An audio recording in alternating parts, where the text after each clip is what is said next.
Hello, hello, hello. Good morning, good afternoon, good evening, wherever you may be watching or listening to us from. This is the Nigerian FC podcast. As always, I'm your host, AyoT, and I have with me my fantastic co-host.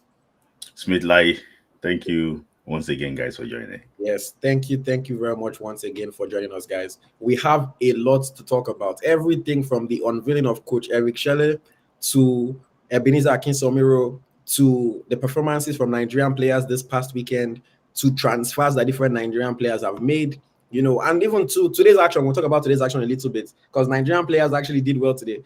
So lots to talk about. Thank you very much for tuning in, and let us get into it. As always, I like to begin by doing a review of the past week of football. So I'll do that very, very quickly before we get into the rest of the talk. As far as goalkeepers were involved, this is something that I think I don't know who is going to help us solve this problem, but we really, really, really don't have goalkeepers. This past weekend, there was one Nigerian goalkeeper in action. One. So he's the only option that we had for our team of the week. If we include the Enyimba goalkeeper, also I mean it makes it two. So to be fair, I would say two. But really, we're not spoiled for choice here. Joshua Oluwayemi made 5 saves, though he had a good game. 5 saves for Wellington Phoenix. He made one mistake though that led to a goal, unfortunately. But his team lost that game 2-1, unfortunately.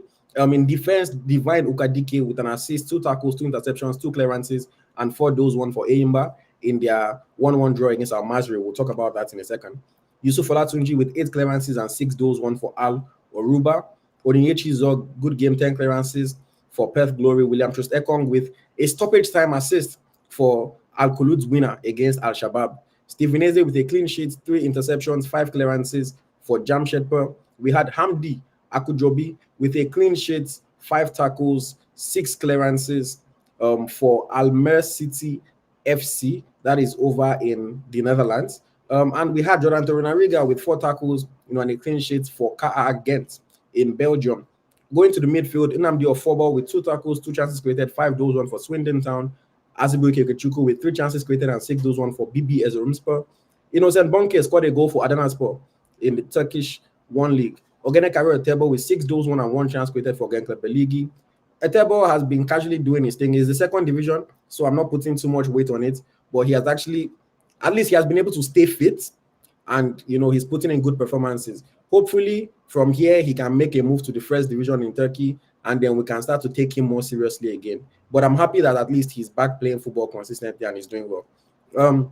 We also had Joaribo with 5 goals, 1 and 1 chance created for Southampton.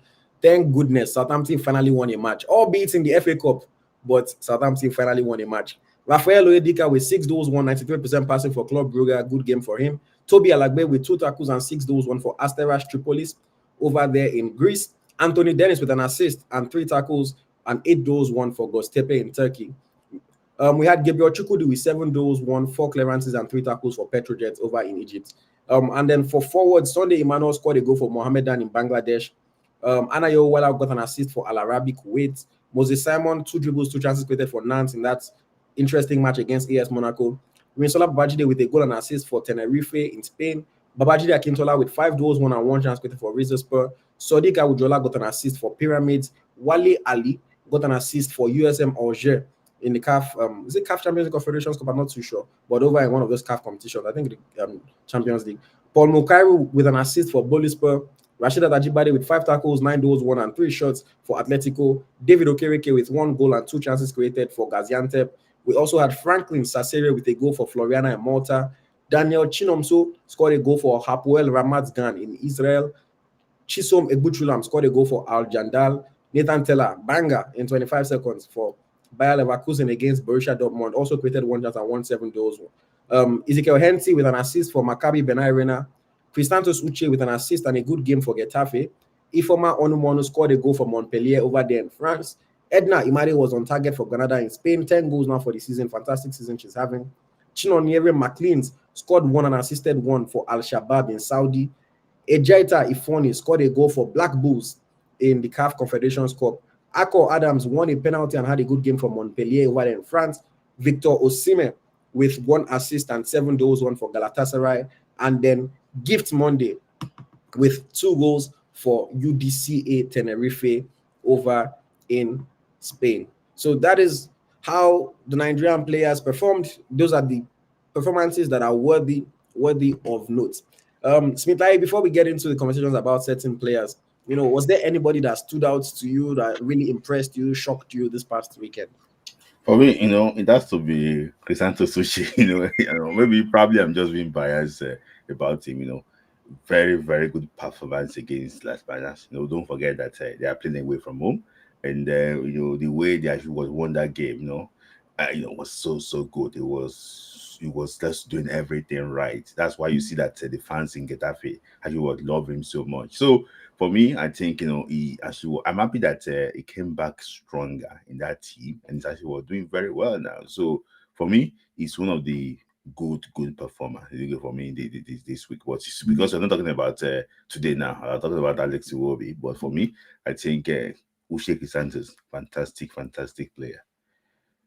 Shout out to Uche Santos. It was definitely a very good performance Mhm. for him. We'll get into today's action. I want us to talk about weekend first, then we'll just talk about today after. Yeah. So one of the things that I noted from this past weekend was our Super Eagles captain, our Skipo, with a fine assist. William Troost-Ekong. It was a good assist for him that got the winner for Al Khulud FC against Al Shabab. Long range pass. I wish I could play the goal, but I don't want to get hit with copyright. But it was a long range pass from defense. Good finish by the attacker as well. So, Liza, I want to ask you this question. We don't normally see this kind of passing accuracy from William Troost-Ekong. So, is it possible that at this later stage in his career, maybe he's adding something else to his game? What do you think? For me, I think with due respect to him, he's playing in a less competitive league. This actually was one of the weakest league he has played in his career. Maybe apart from Norway. I know he played once place in Norway, so there's less pressure on the ball. You can do whatever you want to like with the ball. So for me, I think he's just trying to add more experience to his game. But let's see if we can do it at the bigger stage, and that bigger stage can come with the Super Eagles of Nigeria. So for me, I think he's just a guy that is trying to enjoy himself now, and I don't expect him to be starting every game for Nigeria too. So, for me now, in your back garden, what can you do in your back garden? You can throw stunt now. You can throw it on the pitch. You can do whatever you like now. You can somersault, but go and do that same thing on the pitch. So for me, I will not read a lot of meaning to what he's doing now until he comes and actually perform that type of magic in national team. Okay, fair enough. I mean, Saudi league is not the strongest league in the world, but it was. If you haven't seen it, go and look for it, man. It was a beautiful pass. It was a beautiful pass. I just wanted to talk about that. Shout out to Skipo. We'll talk about Skipo later in the program as well, so stay tuned for that one. Moving on to Moses Simon. Moses Simon with a good performance for FC Nantes. Nearly scored one fantastic curling strike that crashed off the crossbar, and unfortunately, his team blew a 2-goal lead and they drew that game 2-2. So, my question to you, Smith Layi, we've seen Moses Simon be the best player for Nantes season after season. Is it time for him to leave? Because they don't seem to be a team that is improving in general. And I mean, he's been there for a number of years now. Is it time for him to leave? What do you think? For me, I think priorities, maybe priority is different. If you look at him, very especially, players have come and gone. Don't forget that Cyril Gerase was once his teammate, in that same club. Losa, that plays for Watford, the Premier League, then was once his teammate. Many people have yes, all these players they played with him and they've gone. Maybe he wants to be the landlord in the place. I don't know, but for me, I think if he wants to challenge himself more, he should have moved. But all these players, they have different things on their table. Maybe probably he's looking at it in a different angle, but maybe he's just trying to enjoy himself. He's owning that city. Maybe if I go there now, he go help me maybe get one house there also. Maybe becoming like a chief in that city. So you never know. But I just wish him the very best of luck. I just saying that if he want to improve himself more, it would have just been good for him to play in the Premier League before they cut him. Don't forget, see, it's closer to his retirement than this thing. I mean, it's getting late. It's getting. I mean, he's not old yet, but he's getting to his peak. I don't think he wants to spend his peak at Nantes. They're not competing for much. Yes. I just saw a comment. Somebody said if Troost-Ekong was born in Nigeria, he would only be 26 by now. He is in his prime. I think around 25, 26, yeah. Uh, Yeah. okay. Yeah. Shout out to Moses Simon, man. I also think that at some point he needs to make that move. Yeah. Like we rightly mentioned, different players have come, have gone. Yeah. Players that I started with have moved on to better things, and he's always been the best player. Even there's a guy in Aston Villa. What's his name? He used to be the defender before. This Brazilian. I'm going to remember his name now. He was there, and he left too. So he just needs to do something, about it. Okay. Let's move on for the sake of time. I also want to shout out our two Super Falcons players who impressed for their club this past weekend. I'm talking about Rinsola Babajide and Monday Gift. Rinsola Babajide got a goal and an assist. Monday Gift scored 2 goals for Tenerife. It was a 5-0 victory for them over Deportivo La Corona. I was speaking to. So there's a comment from Wakadli 25. He said something. I don't know if you want to read it. Let me see what he do. He said, "It's when you have better options than what you have, you move." I mean, I agree with that. He's talking about Moses Simon, that when he has better options, but I find it. I mean, I don't know what has come on his table and what has not, but I honestly find it hard to believe that all these years that he has been doing well for Nantes, he has not found something. Again, I don't want to just make random assumptions, but I find it hard to believe that he has not had options. It almost looks like a comfort zone type of thing. Or maybe it can be different reasons, family reasons, things like that. We don't know exactly. But I find it hard to believe that he has not had a better option than Nantes. I find it hard to believe. Even if it's another team in Ligue 1, I find it hard to believe that he has not gotten an option. Because Nantes don't really do much. Yeah. But yes, I was talking about Rinsola Babajide and Gift Monday. Just want to highlight them, shout out to them, good performance, for their team. I was speaking to a Super Falcons player recently. They're supposed to have an international window. Well, not they're supposed to have. There is a FIFA international window for the Super Falcons next month. As of today, the Falcons still don't really know if they're going to play a match or not. Hopefully they do, because again, one of the things that we saw that led to the improvement of national team in the past few years was them having regular camps, regular friendlies, opportunities to play and gel with each other. And we have many Super Falcons that are playing well. Ajibade is doing well. Monday and Babajide are doing well. Imade is doing well.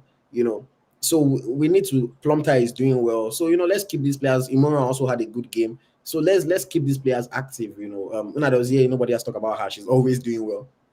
Let's keep the team active. Uchebe is doing well. Onumonu is doing well in France as well. So I really hope that the NFF are able to schedule something, even if not 2 matches like is ideal, at least 1 game for them. And don't schedule a match against Ethiopia. That is a pointless game. Schedule a match that is not the most competitive game in the world, but at least is a game that they are going to test themselves somewhat. Let me see.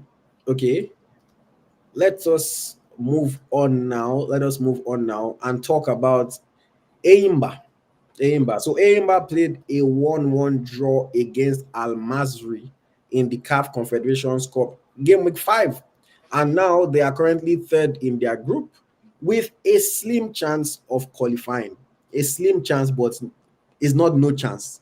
If they win their final game against Zamalek in Egypt, unlikely, but if they win that game and Al Masry drop points against Black Bulls, then they will still qualify from the group. So Smith Layi, on a scale of 1 to 10, what chance do you give Enyimba of making it out of their CAF Confederations Cup group? Is 0.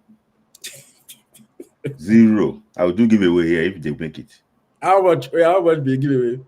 I will give two people 50,000. Okay, so 50K for 2 people. Come back next week Tuesday. If Enyimba should leave their group, Smith Layi has committed. 0. For me, I think they just couldn't. I don't know what is happening, in the edge over there. For me, I think Mwako Kano, the former Nigerian international, fantastic player himself, he's doing a very horrible job.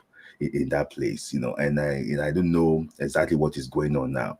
Imagine Enyimba arriving a venue of a away game minutes before the game, hour before the game. I remember during Felix Anyansi Agu's time, Enyimba, they normally have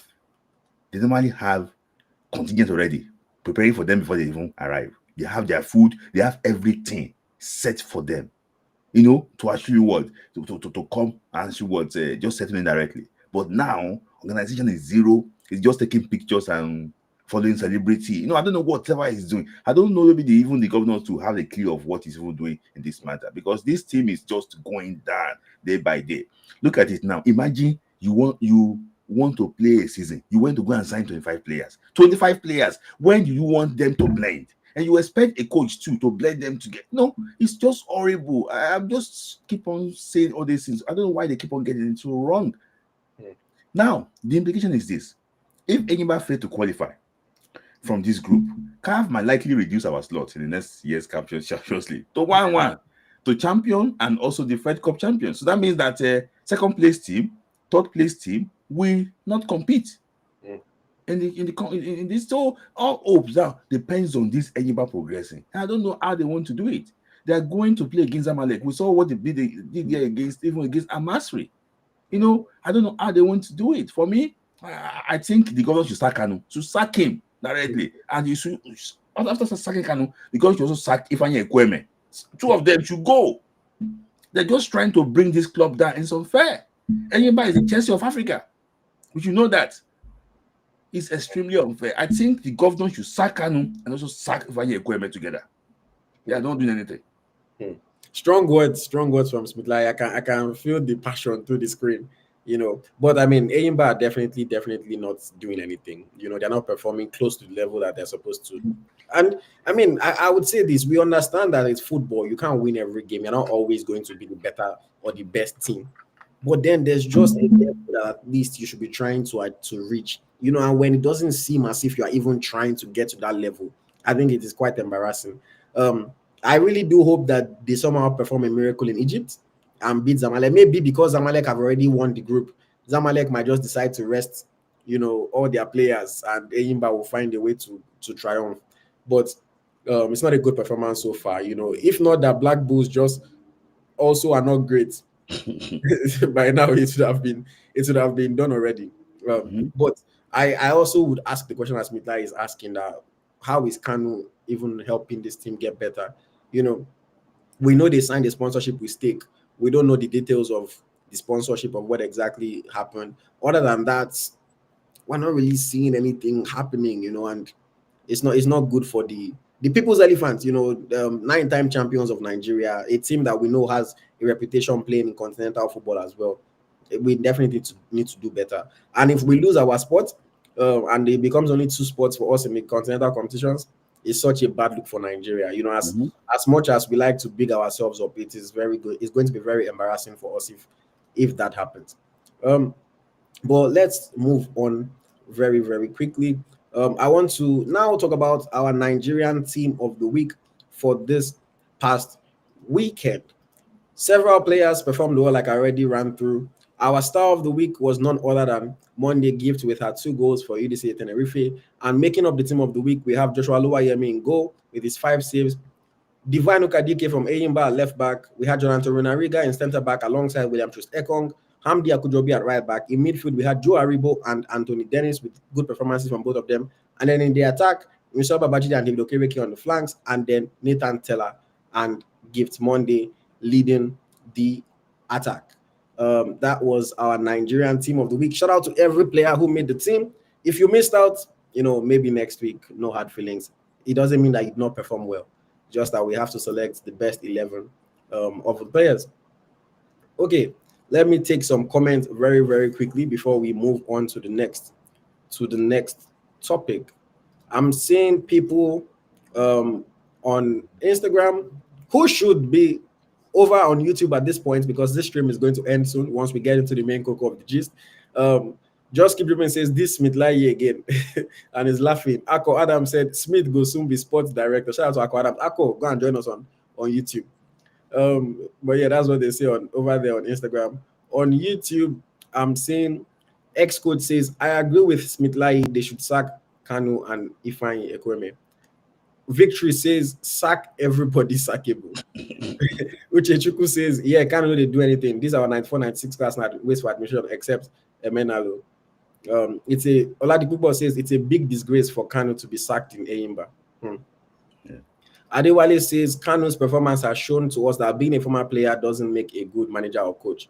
Well, Kanu is not the coach, he's the chairman of the club. Chairman of the club, yes. So he's running the club, he's not really on the field. John Jones says Kanu and the 94 set are horrible. Harsh words. They are the problem with Nigerian football. The only ones that are doing good are Emenalo, Amunike, and Olise, but the NFF don't want them. So people are agreeing slightly with Smith Layi, and saying that yes, we need to do better. Zion Ewere, go on YouTube and search for Eagle Striker NG. You will find our page. You don't necessarily, need someone to send you the link. If you just go on YouTube, search for Eagle Striker NG, you will see our logo, you will see the page. I'm pretty sure that it's not hard to find. You just have to go to YouTube and actually try. And if you are new, make sure you subscribe. Thank you very much. Everyone that's watching that hasn't liked the video, please make sure you do so now. We have only 23 likes, but over 100 people have tuned in already. So would appreciate if you just like the video, as it does a world of good for us. Okay, let us move on to today's action. Just because, of course, we're doing this on Tuesday, January 14th, and there's midweek action, and some Nigerian players have performed, and some Nigerian players have performed well. I'll just talk about players who, did something worthy of note today. It wasn't the best game for Ademola Lookman. Playing against Juventus, he missed one quality chance, maybe even two quality chances. Also created two chances as they were held to a 1-1 draw, or as they held Juventus to a 1-1 draw. Impressing though was Olaino. Olaino had a good game for Nottingham Forest in their 1-1 draw against Liverpool. 3 goals won, 3 clearances, 1 goal line clearance late in the game as well to save a point for Nottingham Forest. Forest continue to punch above their weight, continue to get good results, and holding Liverpool to a draw is no easy feat. So kudos to them. Taiwo Awoniyi came on late in the game, but didn't really make any impact. We also had Big 17 Alex Iwobi with 2 goals. I put it in air quotes because they are goals, but if you watch the game or if you saw the goals, it was 2 crosses. It was 2 crosses that somehow found their way into the back of the net. But as long as it crosses the line, it counts. Alex Iwobi now has 7 goals in the English Premier League this season and 3 assists. It is his most prolific season in the Premier League since these are Arsenal. This is his most prolific season. So kudos to Alex Iwobi for that one. Hopefully he can get more goals, more assists. I mean, let's forget stats for a second. If you've just been watching the games with your eyes, you would have seen that Alex Iwobi has been playing well and has been having a good season. And the fact that his stats are also matching it is obviously just a plus and something good, because a lot of Nigerian, or let me not say Nigerian, a lot of fans in general, all they care about is goals and assists. No matter how well you play, they'll just look at goals and assists and they'll say, oh, you didn't do well. So I'm happy that his stats are at least matching up with the statistics and with his performances. So kudos to Alex Iwobi. Congratulations to him for that one. And then we also had Sadiq Umar, Nigeria's favorite player to hate. Maybe it's not him, maybe it's Zoho, maybe it's Okoye, I don't know. But Sadiq Umar is a player that Nigerians always criticize, always pick on. He finally got a goal, scoring his first goal for Valencia in their 2-0 Copa del Rey victory over Urens. Not the best overall performance from him, I will say that, but I was happy to see him get his first goal, and hopefully he can keep it coming, can keep the goals flowing, and can get his confidence back. Because, as a football player, you need a run of games, you need to get your confidence, and all of a sudden, you start to look like a world beater. I saw somebody today in one of my group chats with my friends was telling me that, look at what Nicholas Jackson is missing, that Chris Wood will score it. I said, this is how it has come to that. People are now talking about Chris Wood as if he's one world-class striker. But confidence, a run of form, scoring goals, he scored again today, and all of a sudden people start looking at you differently. So I really hope that Sadiq Umar can get a run of games and can score some goals so that people can also look at him differently. But congratulations to him on his first goal for Valencia. Smith Layi, of the players who performed today, who stuck out the most for you?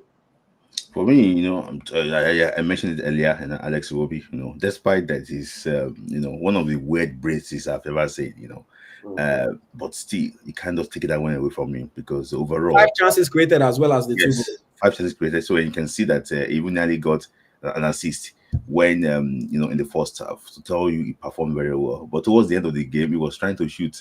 Maybe he can score a trick. So it was a very funny game. Unfortunately, they lost through two defensive mistakes. I think three defensive mistakes.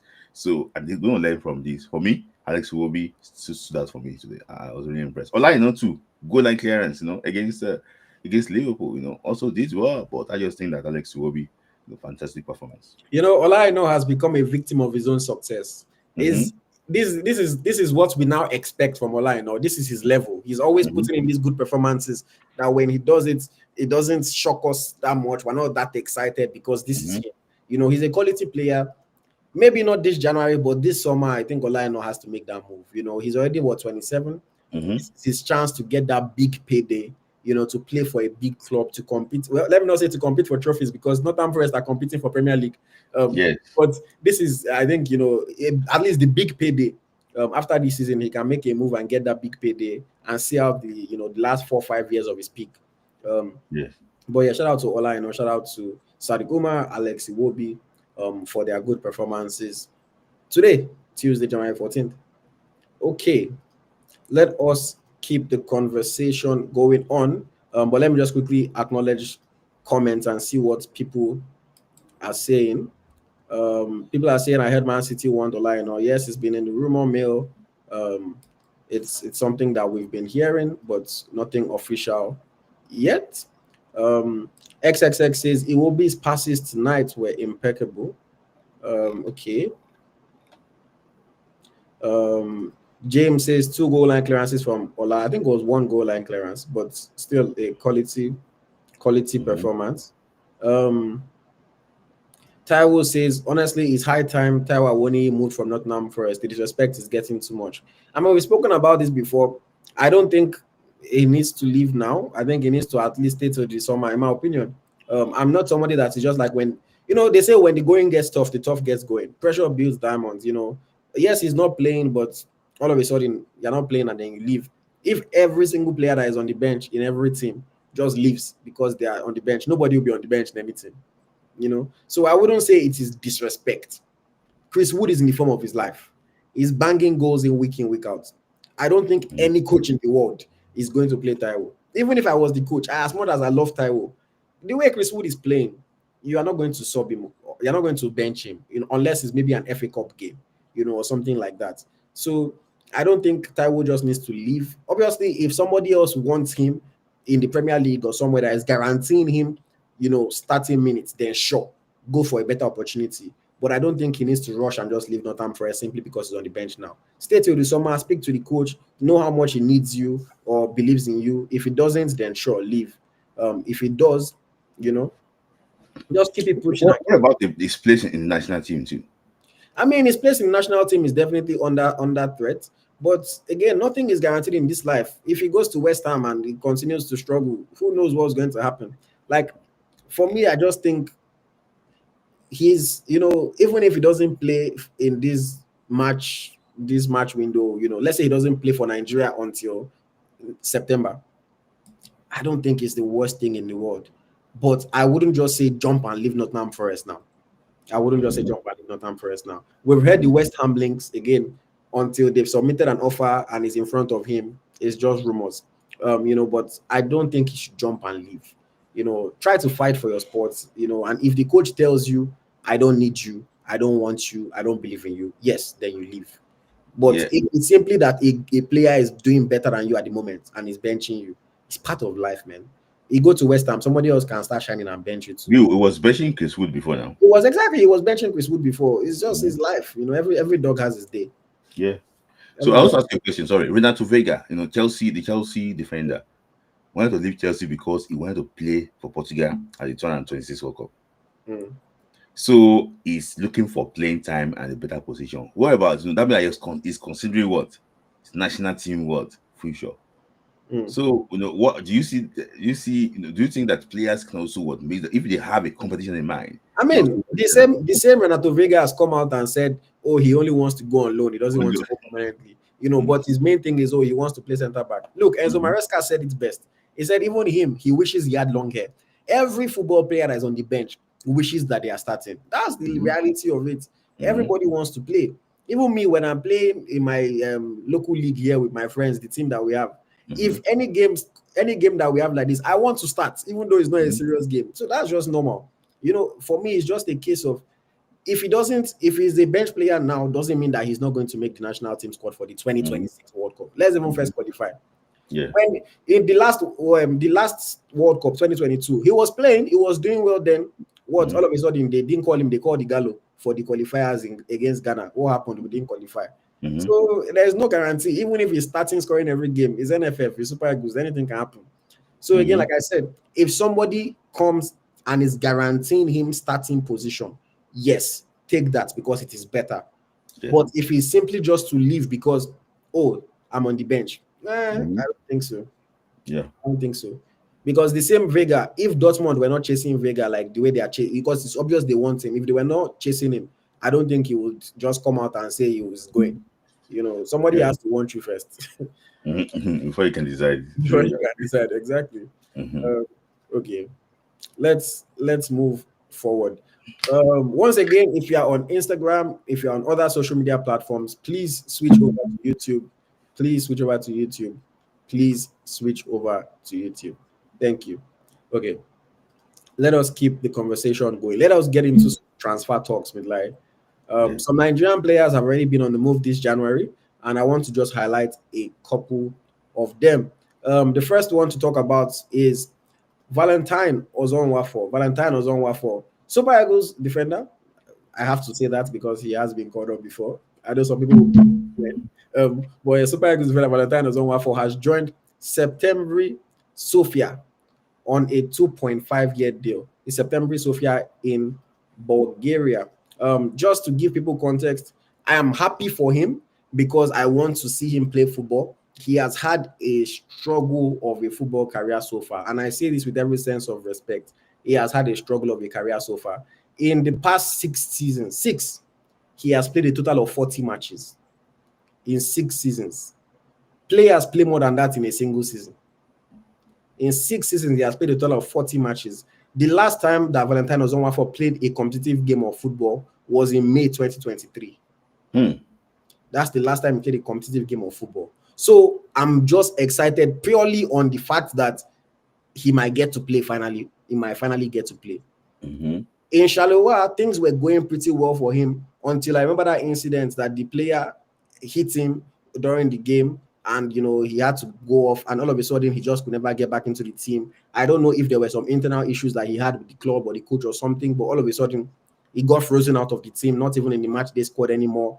Then almost a whole year, I said May 2023, so it's even more than a whole year of not playing. He has signed for a new club. Their season has not resumed yet, but I'm really hoping that he can at least get a good run of games. It's a 2.5-year deal. Hopefully he can revive his career. For a player that was once in Galatasaray, he has taken quite a few he has taken quite a few steps back. So I'm really hoping that things can change for him. But Smith Layi, what do you think of this move, Valentine Ozonwafo? Fantastic personality and a very good player. I remember his formative years when he was in Enyimba. This same Enyimba of Aba, playing, and also played with Akko Adams in the under-20 World Cup under coach Paul Aigbogon. Very fantastic player, humble to the core. But football sometimes now, it can go different way, at any time. So I'm just happy that he's back playing now. I knew few of what happened, when he was in when I think he went to France or so with Emion, and a lot of things didn't just go his way. And he was one of the best player in that under-20 team. Then I just hope that he can come, perform well. Maybe if he performs very well in Bulgarian league, move to bigger clubs might be on the table. One thing you cannot deny is that Valentine Ozonwafo is a very good player. And I just hope that he can still have that courage to prove himself in Bulgaria. I wish him the very best of luck. Fantastic, fantastic guy. I wish him the very best of luck as well. I know my brother OJB is happy for him because Yeah, he's OJB's person. yeah. Let's see how things work out for him over there in Bulgaria. I'll be watching for sure because Mhm. he's not the only one in Bulgaria, so I already have my eyes on that league. Moving forward, let's talk about another transfer. This one is not confirmed yet, but it has been reported by renowned journalist Fabrizio Romano, so we're expecting it to be done anytime soon. I'm talking about Philip Otele.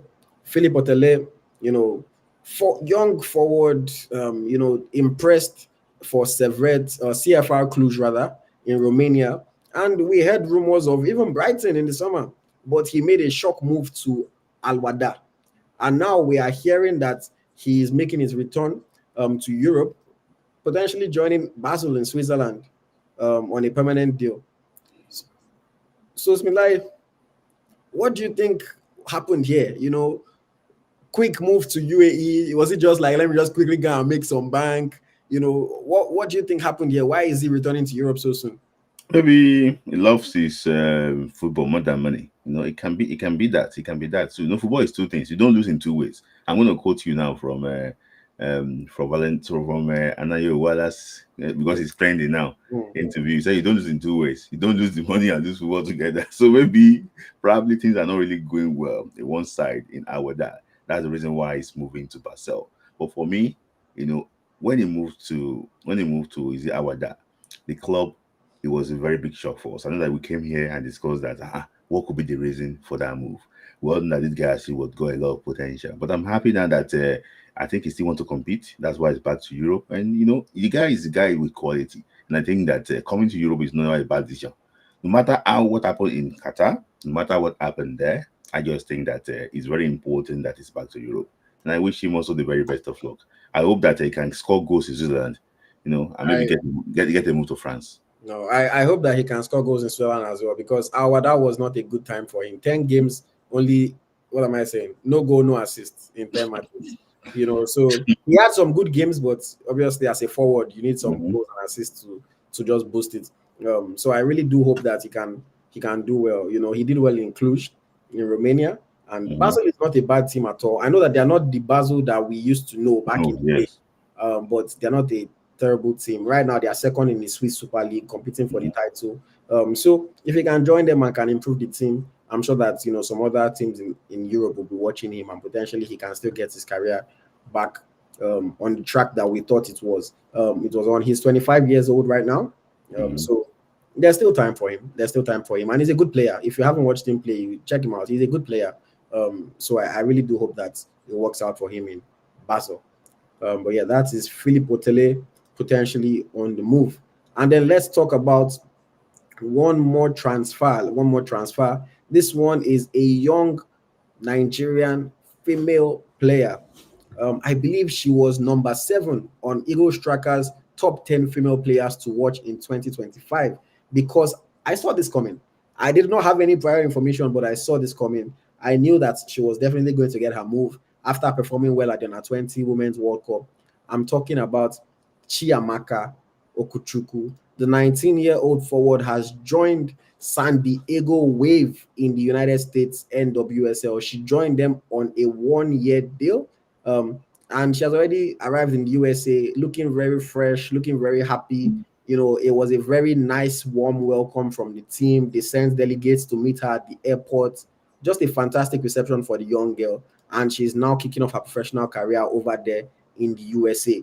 Only a 1-year deal, so maybe the club isn't fully convinced and they just want to kind of see how she can step up to that level. I'm not sure exactly why. But at least it's the beginning of her professional career. And hopefully, if she does well, they can renew or she can sign for another club in the NWSL or even make a move to Europe. But I'm really happy for her. You guys that know me know that I love women's football in Nigeria. And I want to see her do well. She's a quality player. She's a prospect. We saw her in our 20 World Cup. We know that she has quality in her. And yeah, this move could be the start of great things for her. Smith Layi, what's your reaction to Chiamaka Okwuchukwu joining? No, good player, and I think this is the right time for her to move in this thing about development. I remember, she played on a 20 World Cup twice part of the field player. It's a norm. Now, that age female team, if she played twice and she was one of the best players too, and the last under 20 World Cup, she also got nominated for CAF Player of the Young Player of the Year. So she was in Morocco. So for me, I think very good move for her. I just hope that the one year they're giving them, maybe it's like a trial. I don't know. Maybe it's like to see maybe she can actually adapt well before she got maybe further extension for that. She needs to, I know that she's the first time she go with traveling. It's from Rivers Rangers. She needs to take this opportunity very well because he can actually make or mar. Yeah, it's a big opportunity for her. It's not easy to step up from youth football to first team football. We've seen different Nigerian players of recent. Esther Yenezide made a move to Spain. It didn't quite work out for her. Ajakaye also went to Spain. Didn't quite work out for her. We've seen Rofia Timuro having to move now to London City Lionesses to kind of get things back in order for her. It's not very easy. So I'm really hoping that this one can work out. I like Chiamaka Okwuchukwu. There's a reason why we put her on our players to watch list, because we do believe in her talent, and hopefully San Diego is the beginning of great things for her. Many Nigerian players are now plying their trade in the USA. So if you don't watch the NWSL, now is the time for you to start watching the NWSL. I know that if you live in Nigeria, the games are quite late, but if you can stay up late to watch a Whiskey concert, you can stay up late to watch a Nigerian player in action. Let's support our footballers the way we support other forms of entertainment in Nigeria. So yes, wishing you all the best, Chiamaka Okwuchukwu. Moving on quickly before we get into the serious conversations. Smith Layi, you mentioned that the Anayo video or the interview that we did is trending. So I wanted to just talk about a little bit and acknowledge our audience. If you have not watched that interview, I don't know what you're doing. You are either asleep or you just don't like Nigerian football, because I feel like much perspective into what happens in the lives of Nigerian football players, especially the ones that start from Nigeria and try to make it out, to make a career for themselves. Very, very honest interview from Anayo Ewala. Said everything that he could say without castigating anybody, without speaking bad about anybody in particular. Just told his story, honest story. And I have more interviews like this that are coming out soon. If you haven't watched it, make sure after this program, make sure you check it out on our YouTube channel. Fantastic interview, fantastic story. I'm just happy to be in a position whereby I can talk to different players and hear these kind of stories and have better perspective and bring it to you guys, so that you also understand what players are going through, and just so that we know that before we installed players for certain decisions that maybe we don't agree with, we just need to kind of understand that there's usually more than meets the eye. And see, that's the reason why, like I said, I will not necessarily castigate a Filippo Tele, because I don't know what's going on behind the scenes. Potentially something is going on. Same thing with the Moses Simon. You don't really know what's going on behind the scenes. But at the same time, I understand that fans want all our players to play. If possible, all our players should be in Real Madrid and Barcelona. But life doesn't always happen. Doesn't always happen like that. But yeah, thank you very much to everyone that has watched. Thank you to everyone that has engaged. Even the people that left negative comments, I appreciate you. And the interview is 1 hour 50 minutes long. So if you actually stuck through for the entire thing, which most people did not, because I can see the analytics, most people did not watch the full video. But for the people that stayed for the entire thing, thank you very much. And I'm sure that you enjoyed it, and you didn't feel like we wasted your time, because it was a fantastic story, fantastic conversation.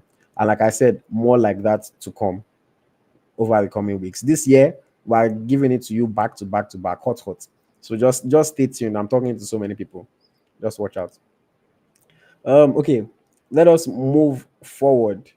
There's 3 relatively big stories that I want us to talk about. But before we get into it, let's just give you guys the news that came out today.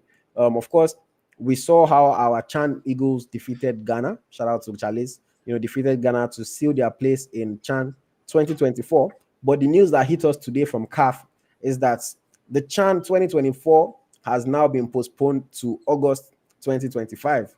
Shout out to CAF, man. Shout out to Africa. I don't know when our calendar is ever going to be fixed, but we have AFCON 2023 happening in 2024. AFCON 2024 is starting, is happening, 2025 is starting 2025, entering 2026. Chan 2024 is happening in August. WAFCON WAFCON 2024 is happening in July. The CAF calendar is all over the place. But this is not particularly CAF's fault, you know. It is sometimes just we African nations are not being ready, not being prepared. We know that we're not as rich as Europe, so I'm not castigating any country. But the issue here is that I believe Kenya and Uganda are not quite ready to host. Their stadiums are not quite at the necessary levels that needed, that need them to be for them to host this competition. And it obviously changes things because our CAF team, our Chan team is currently in camp. So now this camp, they're probably going to have to go back to their clubs, you know, and different things are going to change. But yes, like, what was your reaction to CAF postponing Chan 2024 until August? No, we don't. That's why when it's a CAF draw a timetable, I don't really read meaning to any timetable that they are drawing. They don't.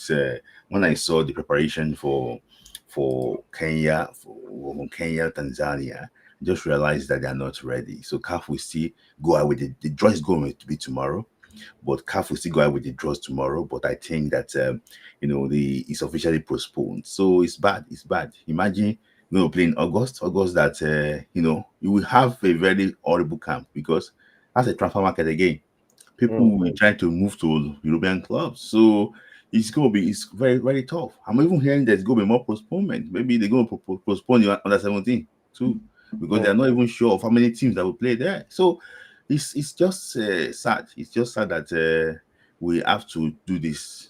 And this calendar is disturbing others because Wafu B want to organize under 17 Wafu around May this year.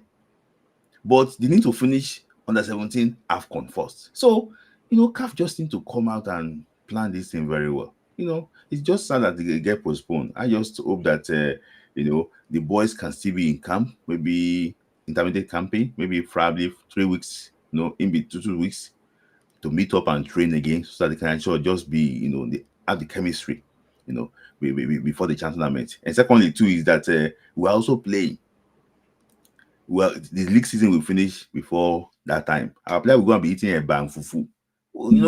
So we know how poor our diets, in Africa. He's in Africa, if you just finish playing, I know you're going to become unfit and everything. So it's just sad that CAF postponed this, But I just hope that they get better.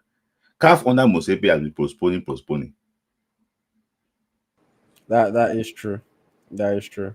Okay, let me quickly take some comments. Somebody says, can you just put on the interview? Let me see. I can't play the 1 hour 50-minute interview right now. We're in the middle of the show. You have to check out just on quickly our give page. them the trivia quickly, like this is just play it for them so that they can know what they want to go and see. Because I was in the gym when I was listening. I was just listening. You see, it's so addictive. Like you would never want to stop. And if you don't want to watch, you can also listen. It's on Spotify, it's on Apple Podcast, so you can listen. Obviously, if you are watching it, you see all the facial reactions and all the animation and everything. But you can also watch it on Spotify. I was listening to it on YouTube. Yeah, it's on Apple Podcast. And I promise you guys, you're not going to regret. It is such a fantastic interview. The guy is very intelligent. Yeah. Okay, let's move on. Very, very quickly. Let me see what other comments are saying. Hybrid says, how about AyoT? Not everyone has got a chance to watch the interview. People have full-time jobs. I mean, doesn't Smith Layi have a full-time job? Why are we making it sound like you've not watched some other random movie or something like that? Sorry, he dropped one comment before. I don't know if we can read that comment. He dropped one comment before. The same person? Yes, before. Just if you can scroll down slightly. About me. I just want to address him. Oh, okay. He said, let's all say our prayers that Super Eagles qualify after hiring Smith Layi's coach. Is it that one? See, we'll get into this, but I'm not family of Chile. Is it bad for me to support somebody? So it's not Smith Layi's coach, it's Super Eagles coach. So that is it. Okay. Thank you. But yeah, you say full-time job as if other people don't have full-time jobs. I am a strong believer of you make time for what is important. I've been doing a good striker while working a job that is 9 to 5 on paper, but in reality was 9 to 9. I was working almost every single day. People ask me how are you doing it. So you make time for what's important. If you really cared to watch it, you would have. And again, that's the more reason why I appreciate those people that have watched it, because they care. And It's not time. You won't waste your time watching yeah, it. See, yeah. I was working out when I was listening, and in fact, it was even giving me more energy to work out because the story was so interesting from one to the other. It was just too good. Adeotun said I slept off while watching the live interview with Anayo. So And maybe now that you're awake after this, you can go and complete. You can go and complete it now that you're awake.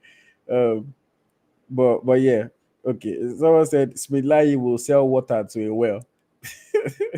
Oh God. Okay. who's that Let's. person that's nice to say that? A lot of people are in there. He said Okay, you can sell water to a well. okay. Okay. Before we get into talk around the Super Eagles, let's talk about one unfortunate incident that happened to our young player over there in Italy. In case you don't know, I'm talking about Ebenezer Akinsanmiro. Unfortunately, Ebenezer Akinsanmiro was subjected to some racist abuse, and the boy decided to take matters into his own hands in a very interesting way.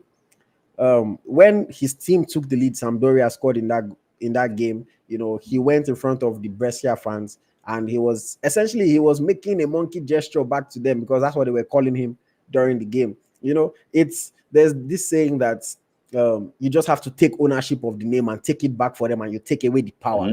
It's like how black people, they used to call black people the N word, and then the black people turned it into their own, and then now it's like we've taken the word away. Now that Oyinbo people can never say that word again without being bashed for it. So that's kind of what Akinsanmiro was trying to do here. But unfortunately, hey, he plays in Italy. We know that Italy don't have the best track record when it comes to racism and dealing with racism. They will always turn it around. And it's not just Italy, but Italy, we know that their own is a bit more prominent. Unfortunately, after he made that gesture, the referee gave him a yellow card for inciting the crowd, and then his coach subbed him off and replaced him with somebody else. His club Sampdoria, they've come out after to support him and say no to racism, but obviously the boy has felt the impact of this already. We don't know how it's going to affect him mentally. We don't know if they are going to play him in the next game.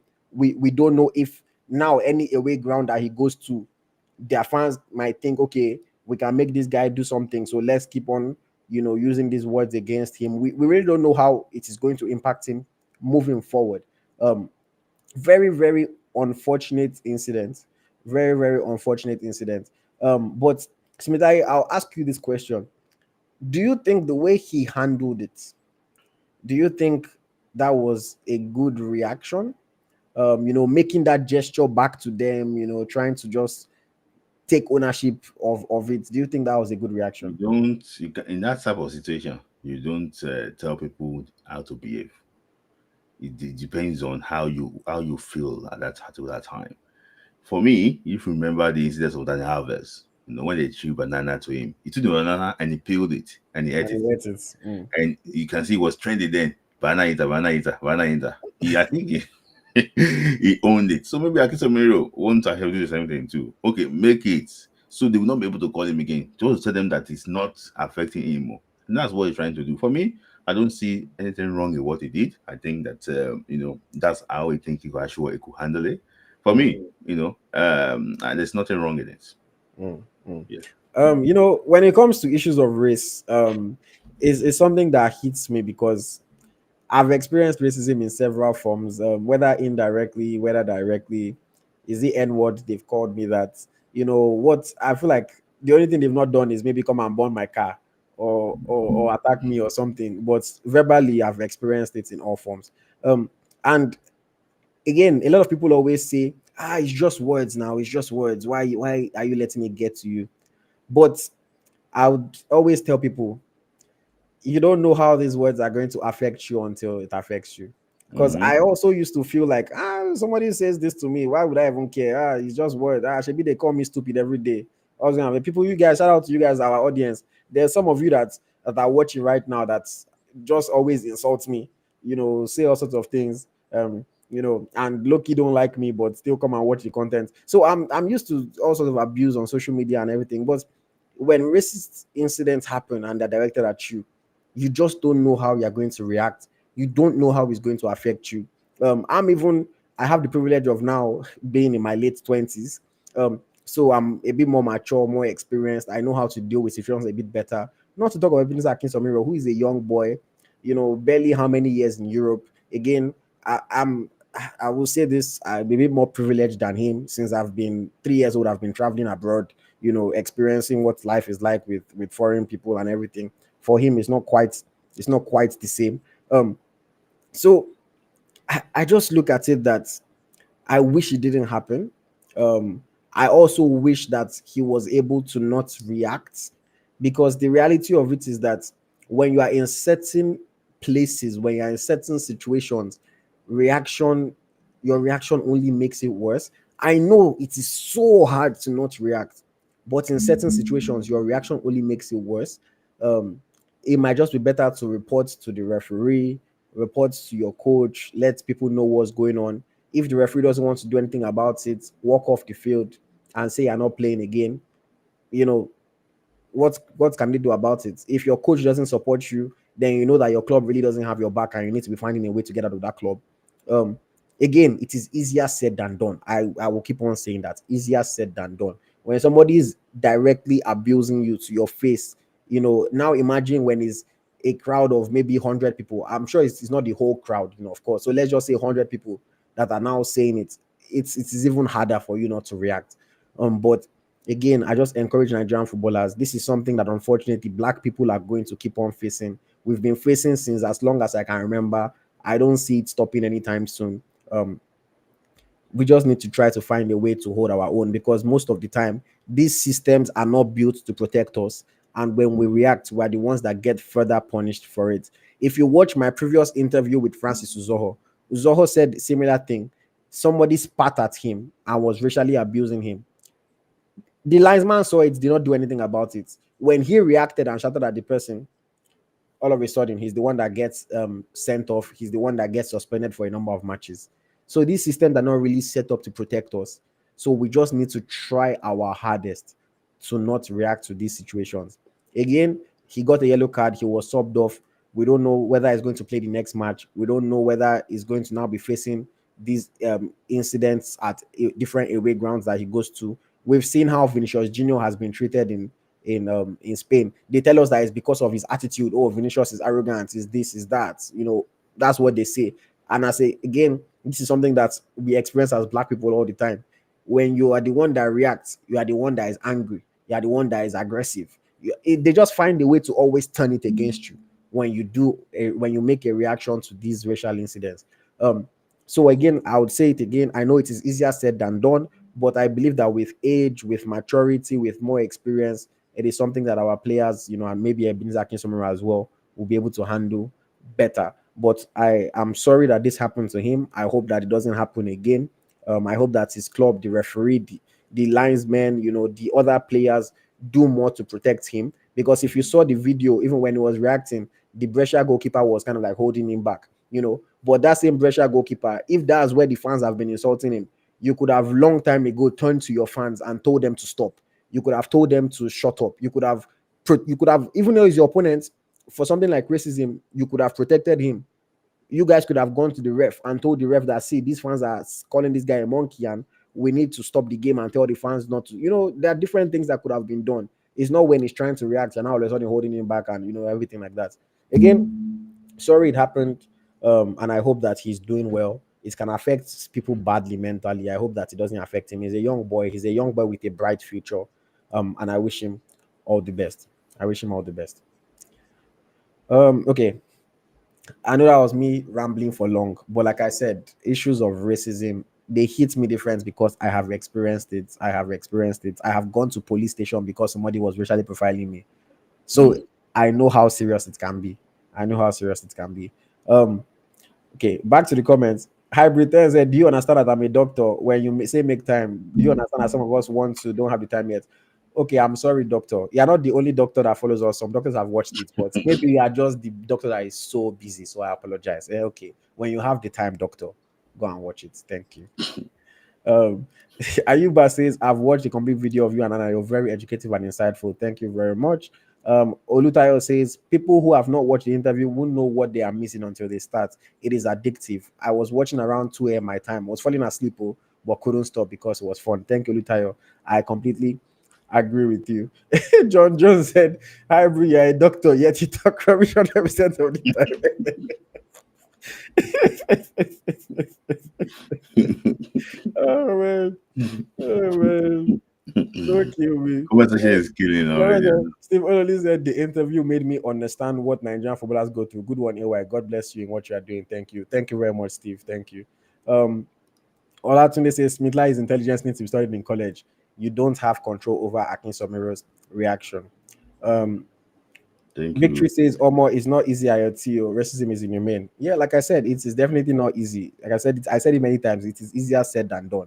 But again, we just have to try sometimes to not react, because when we react, we are the ones that get punished even more most of the time, because these systems are not set up to protect us. Unfortunately, we're in an man's land.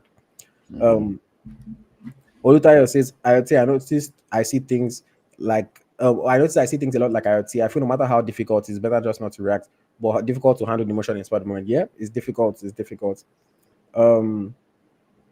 Let me see. John Jones said, so sad what happened to Akinsanmiro. Yes, very, very sad.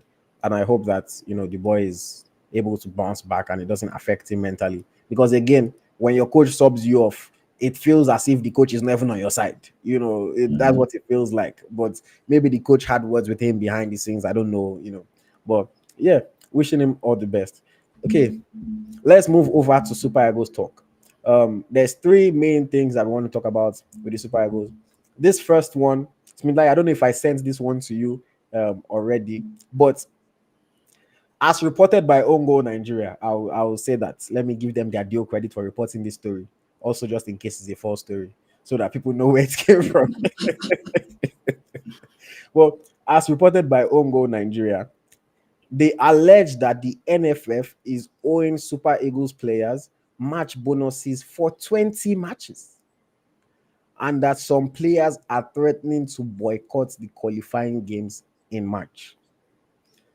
Not one, not two, not five, not 10, 20 matches. If we try to count back to 20 matches ago, I'm not sure that's probably 2023 or something.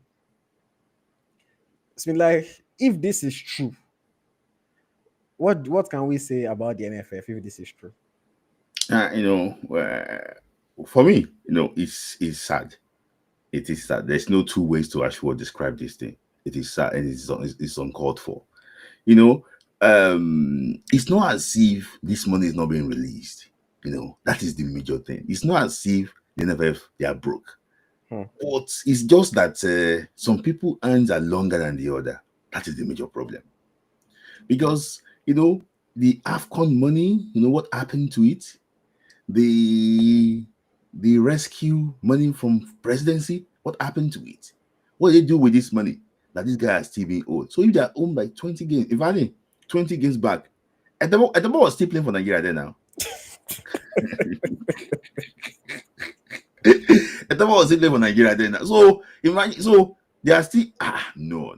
I think this is disgraceful, and this is actually what embarrassing. This thing is not false, because Ongo is very close to some of these players. I heard that the players even wanted to boycott the game against Rwanda in Uyo. It was they have to appeal to them to actually play those games. So, and the NFL president himself, Ibrahim Gusso, said that he's going to pay them about 10% of how much was owed them and everything. So it's just sad that these guys cannot manage football. All they bring out is to wear jalabia and come out and be talking rubbish. I just think that we need to get it right, because Ibrahim Gusso came to say that our players don't even care about the money. Say they are professionals. They don't care. No. Everybody cares about their money. Everybody cares about their money. You don't know what this particular player is going through. You mentioned one player now playing in the Turkish second division. Do you know how much is earning there? You don't have an idea of what how much is earning there. So for me, I think this is sad. If we want to qualify for the World Cup because there's a big money coming for that World Cup qualification. If it's to go and borrow money from people that are so going to go like you borrow, they pay times 2. You go and borrow it and pay these guys their money. If they cannot pay 20 matches, how would they pay Chile? Because they need to do this thing. You cannot use home-based players to play qualifier match. If that is a plan, you cannot use home-based players to play qualifiers.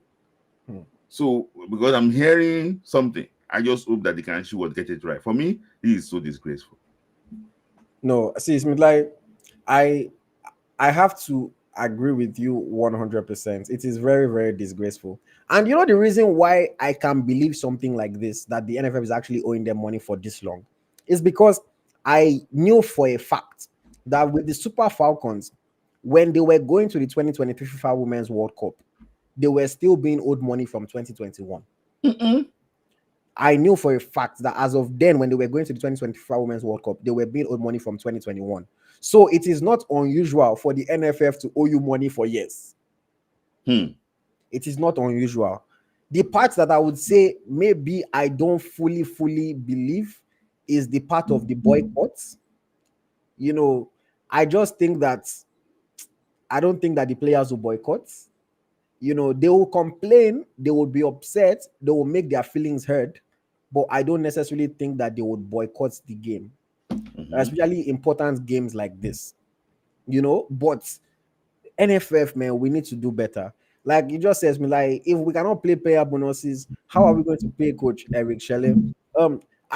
For me, I always ask this question: if there's anybody that is NFF that is watching us right now or that is close to the NFF, I genuinely always ask this question.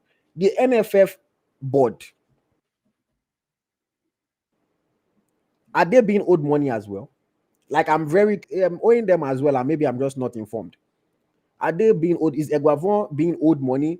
Is Gusso being owed money? Is Aisha Falode being owed money? The general secretary, is he being owed money? Like I want to fully understand, because we always hear about staff being owed. We always hear about players being owed. Is this something that is happening from top to bottom? Maybe Eguavon has not received any money in the past 1 year. Maybe. If that's the case, okay, I understand a bit better. But we cannot keep on running our football like this. We cannot. It is embarrassing. It is disgraceful. And players should not have to go through things like this. The bonuses that they give them, like, it's not like they are giving everybody 20,000 per match or anything. Like, the money is not a lot. That's the reality. In football terms, don't get me wrong, is a lot for normal human beings. But in football terms, the money is not a lot. And I don't know how we administer our football. I don't know how we run our things. That money is a constant problem. We talk about the NFF.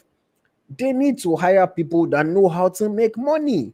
They need to have people that know how to make money. See, you don't have to be a footballer to be an NFF president or a good NFF president, 100%. But you need to know how to run businesses. You need to know how to run organizations. You need to know how to make money. Somebody, maybe I'm not informed. What successful operation has Ibrahim Gusso run in the past? I don't know if anybody can tell me. Maybe I'm not informed. Does he have his own companies that he ran and are making millions, and that's the reason why we think he can run this? What successful organization has he run in the past? Even Amaju Pinnick that we don't like, I will still give him his credit. In his private life, he's a very successful man as well. He has his group of companies that are doing very. Man is making millions.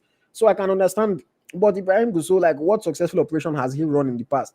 Because if we cannot make money as the NFF, as the biggest football federation, quote unquote, in Africa, money is a constant issue. They have to always go and beg the government.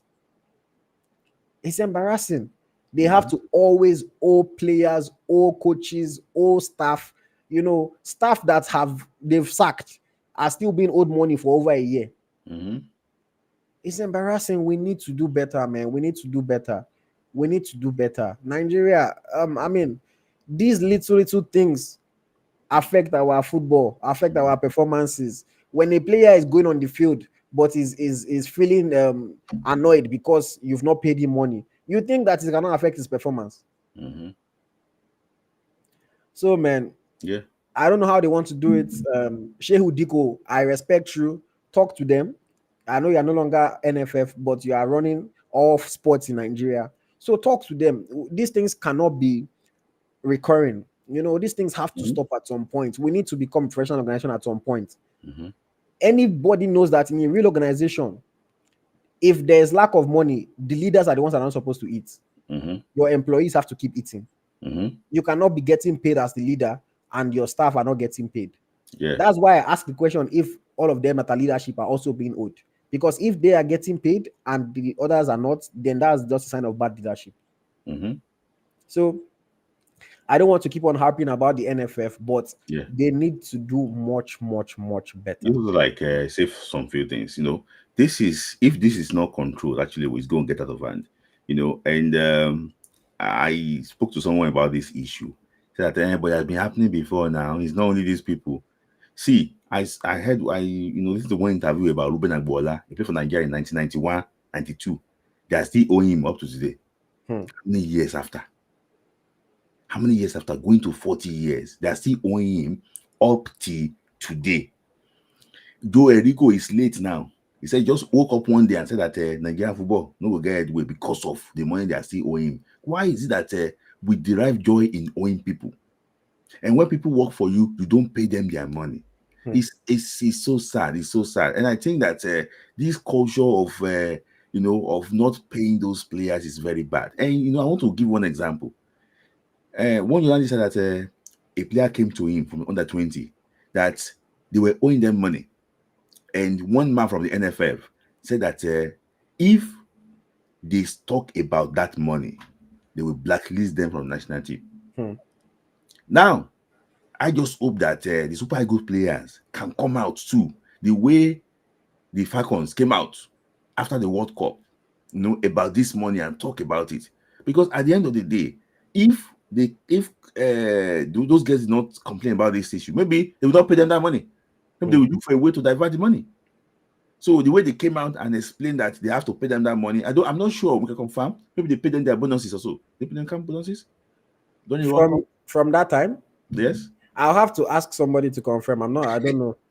So it's just, we need just to get things right. That's the most important thing. We definitely need to get things right, because if 20 matches, that is very, very serious. That is very, very serious. Okay, I also want us to have a conversation about our Super Eagles captain.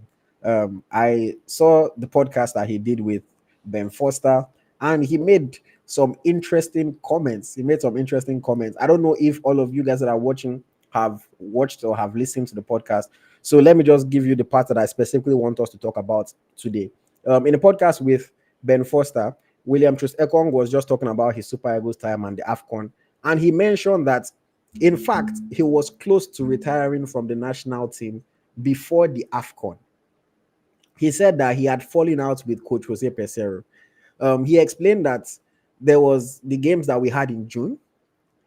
He had not been invited to 2 previous camps before then. And then he was invited to this camp, but he had just given birth to his 3rd child. And his wife had told him, babe, if possible, I would like you to be around during this break to spend time with me and the kids. And he wanted to oblige. He wanted to spend time with his wife. So he said he sent a message to the coach that, okay, well, previously he had asked the coach that, is there an issue with him? The coach said nothing.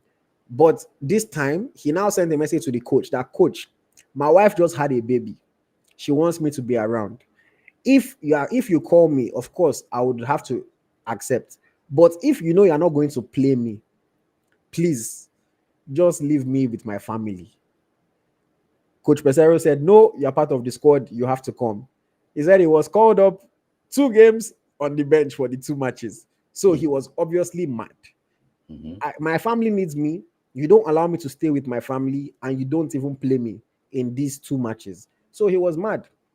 And he said he confronted the coach. The coach did not like the fact that he confronted him. And he said he wanted to announce his retirement before the AFCON. He said he did not want it to be like, oh, if they don't call him, because they did not call him for AFCON, is why he's now retiring. So he decided that he was going to retire before the AFCON. But they spoke to him. They told him to stay part of the team, and then he did. Interestingly enough, he said before the first game of the AFCON, the game that we played a 1-1 draw against Equatorial Guinea, he said the coach Perero came and told him, Willie, I'm going to play you today. Not because I think you're better than the others, though, but because I need experience on the team.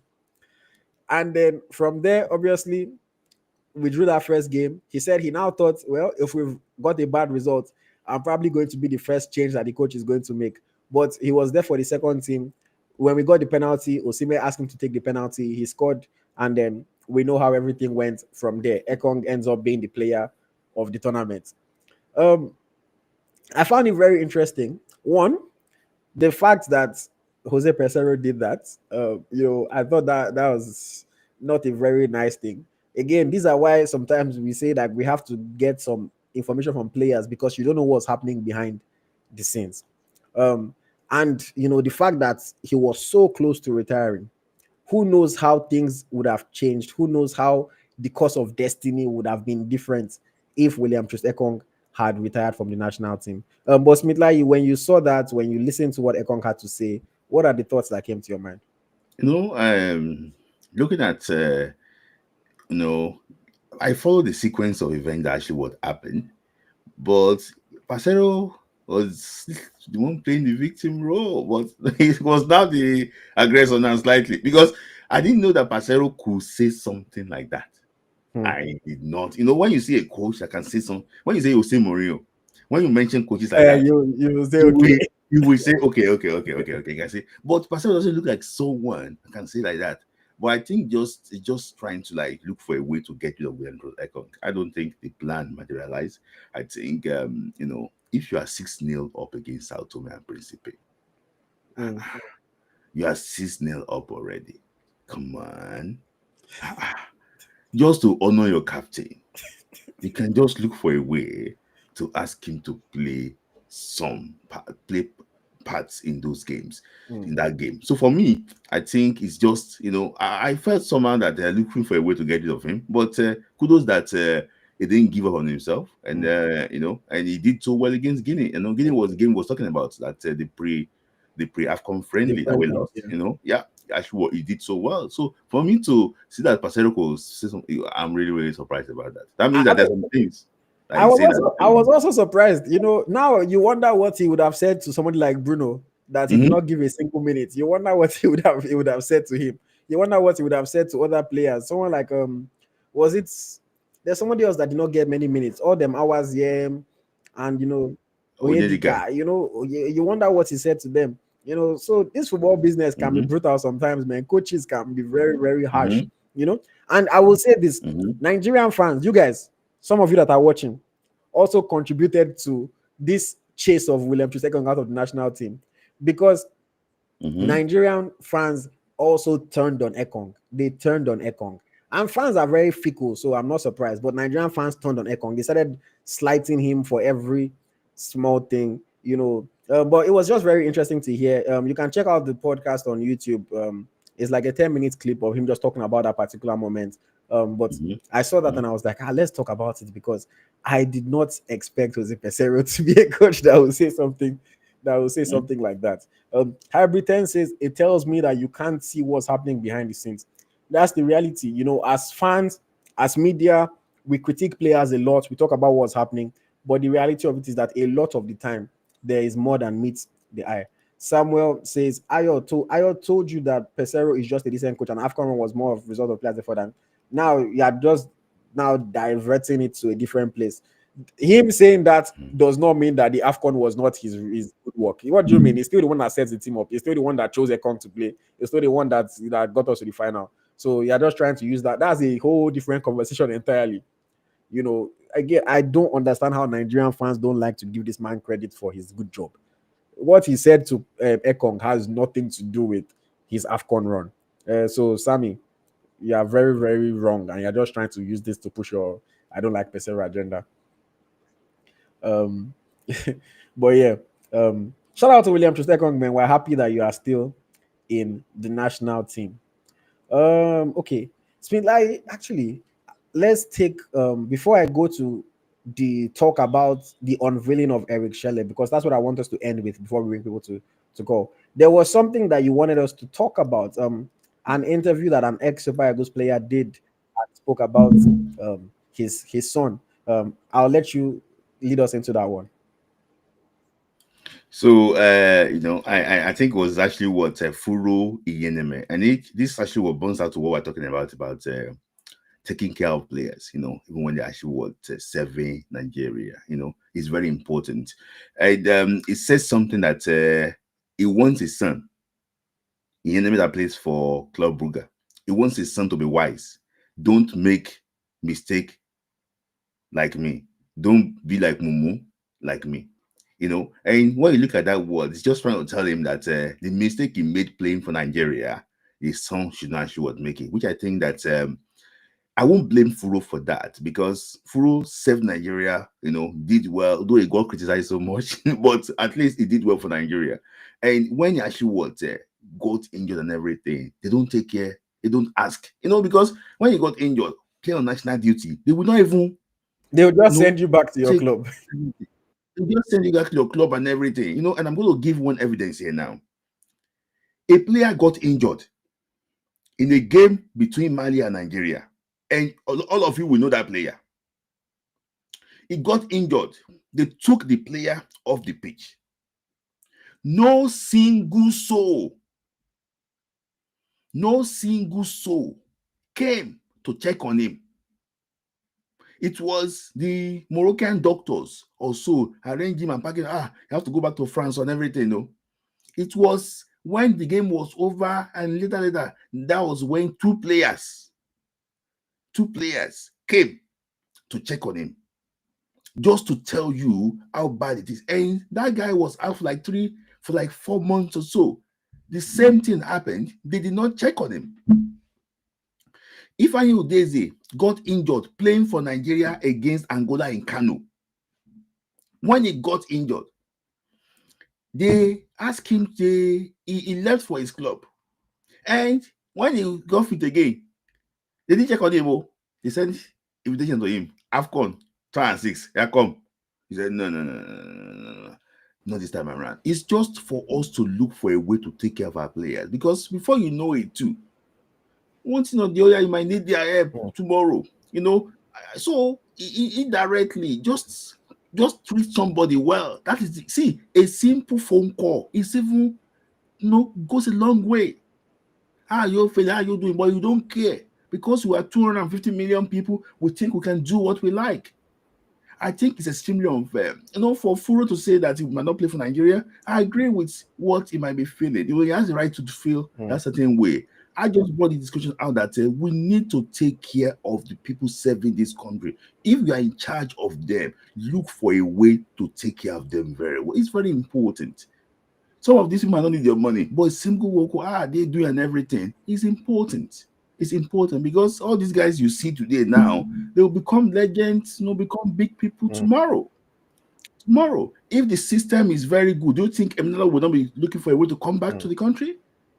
But he knows that they will look for a way to treat him badly. Those that gang up against him in 94 will still gang up against him, because they are still holding the ends of affair in Nigeria.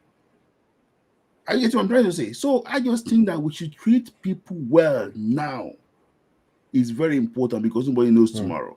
Well said, Smith Layi. And I will say it is sad that stuff like this has been happening. Stuff like this continues to happen.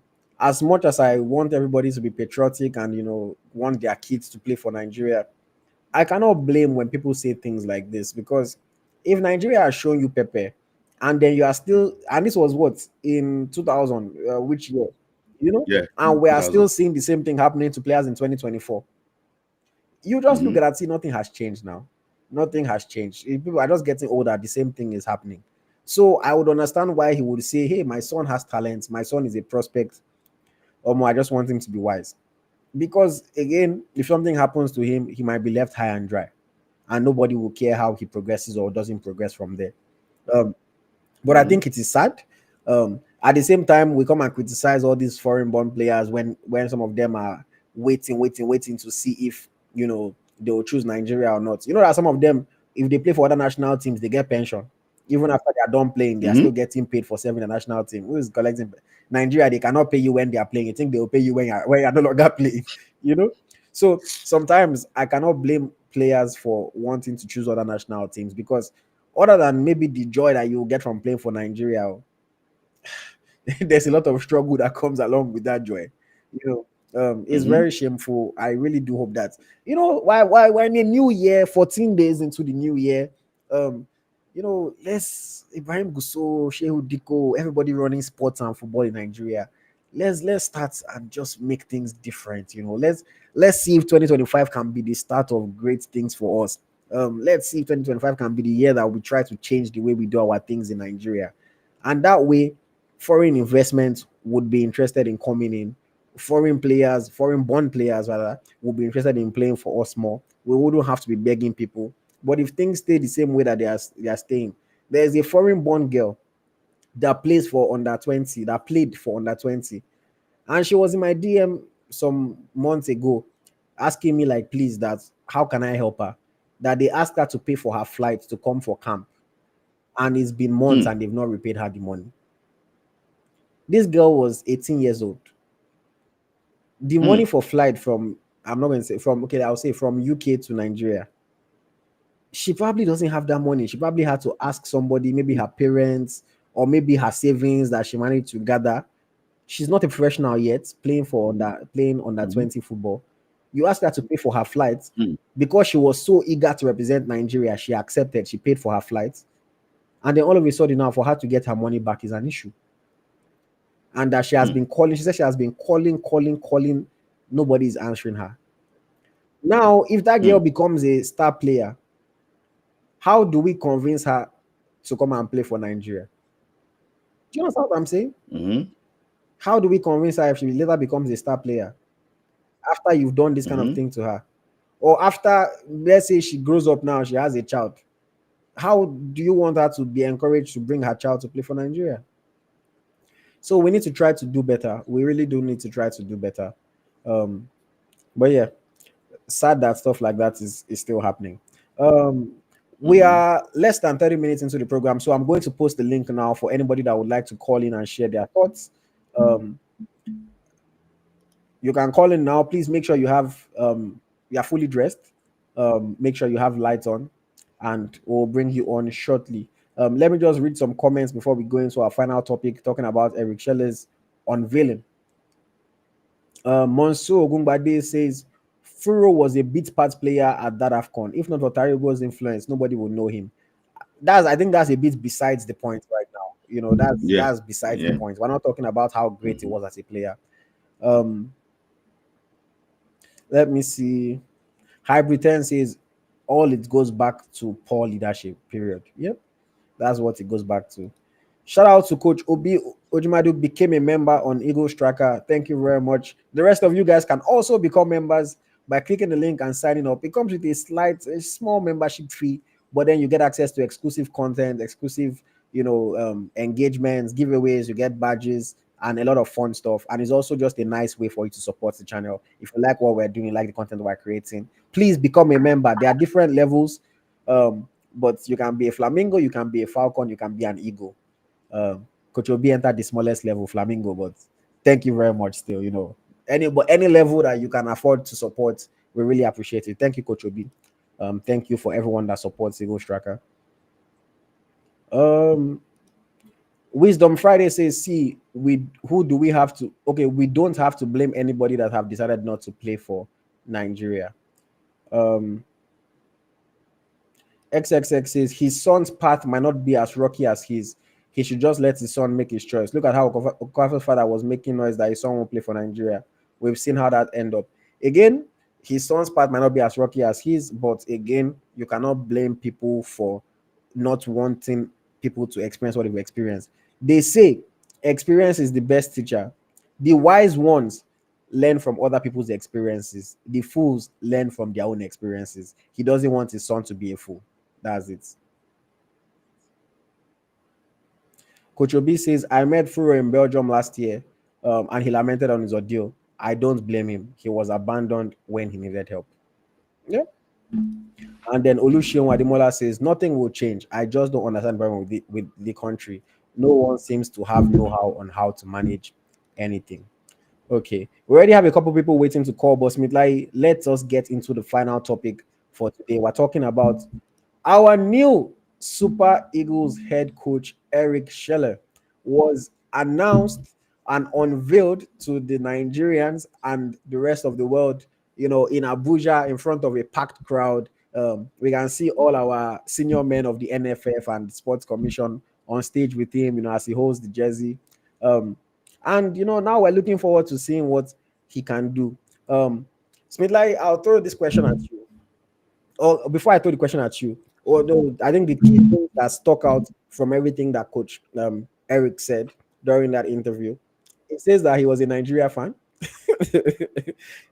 I don't know if I fully believe him, but he said he was a Nigeria fan. That he watched our team back in the day. You mentioned all them, Amunike, Taribo, everybody. He mentioned different names.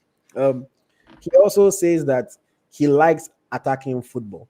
He said this like 3 times to stick the point in that he likes attacking football. He said football is about goals. Football is about goals. So he wants Nigeria to be an attacking side that scores a lot of goals. They had also said that he was going to be playing a supervisory role over the Chan team, but now that Chan has been postponed, I think that's out of the way.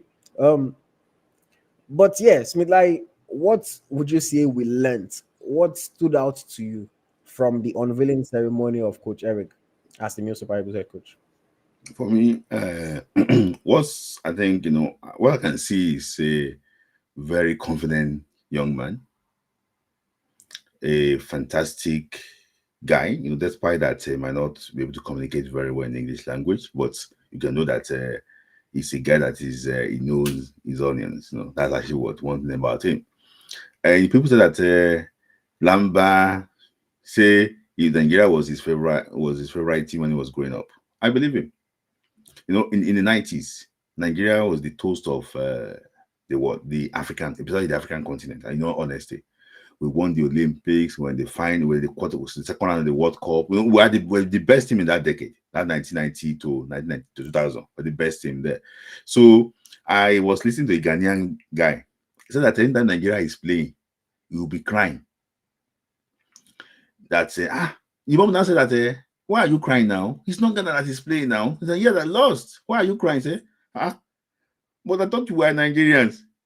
To tell you how big Nigeria was in the 90s. So if you say he's a Nigerian fan, in those 90s, I believe him. I believe him. That then Nigeria was like, we got this cult follow in Africa. So for me, I see a guy that knows exactly what he wants to do. I see a guy that has learned from his AFCON mistake. I see a guy that knows exactly the Nigerian system. And I see a guy that he knows exactly what to expect. So for me, we know how he's going to approach game, and we know exactly what he's going to bring to Nigeria. So for me, I think that we have information about him slightly, about how he's going to play and his communication skills too. Okay. One thing that the NFF were very happy to tell us during that press conference was the fact that he speaks English. They were very happy to tell us, because that was a fear that a lot of people had, that he won't be able to communicate. His English is not perfect, but he can communicate. You can understand what he's saying. Even though I posted the video on my Instagram story, and one of my friends texted me, said, sorry, AyoT, which language is this man speaking? I said, it's English now. The rest is but I believe that for the most part, we can understand what he's saying. I like the fact that he knows what the Nigerian people want. He said it himself. He knows what Nigerians want. He knows that Nigerians want to play attacking football. Nigerians want to win as well. So I hope that we're not trading one for the other. I hope that we are able to get both. But it will be interesting to see how he, mixes the players in the team and gets them to play. Now that there is no more chance for him to supervise, I want to see how he's going to spend this time, getting ready for the games that are coming up in March, because he does not have testers. The 2 games in March are very, very important, must-win games for us. Smith Layi, let me ask you this question. We saw at the unveiling, let me put the picture on screen again. Packed crowd. from Shehu Diko to Ibrahim Gusso to Sanusi to Eguavon, everybody's on that stage. His agents behind him, you know. Normally when coaches are announced in other countries, we don't get this much of the board and the leaders of the administration on stage. It's usually maybe the FA chairman and then the coach, you know, and maybe the media officer just to direct things. Do you think that he's going to have a free hand to work? And I ask this because even during that press conference, the number of times they said it, we must qualify for the World Cup. His goal is to qualify. It's as if they were trying to even put further pressure and let it sink into his head about the importance of it. Do you think that they are going to give him free hand to just do his job? They will not give him free hand to do his job. But Eric Chelle is very intelligent. He knows the psyche of an African FA. He knows the psyche of working in Africa. He's going to do what he needs to do to succeed in Nigeria. There's no way they're going to push players to him. They're going to do everything. But he knows that this is like a stepping stone for him. You know, if he gets it wrong in Nigeria here, it's going to be hard for him. So they won't give him free hand, but I can tell you that he knows exactly how it works. You said it that in modern society, I know where they Thomas Tuchel, you know, only one person, you know, just simple unveiling, you know, and everything. But this unveiling here, you saw people with Babariga, people with this, they even have this big NFF on the chest to put it here. Yeah, take. And that year I was like, no pitches to his chest too, because when he was struggling to put it there, no pitches. So maybe say they will call injury, first day injury. First day. So for me, I think they're just trying to make a statement that this is a coach from the sports ministry and also the FA, that they are together. When they were on with the judge, it wasn't like this.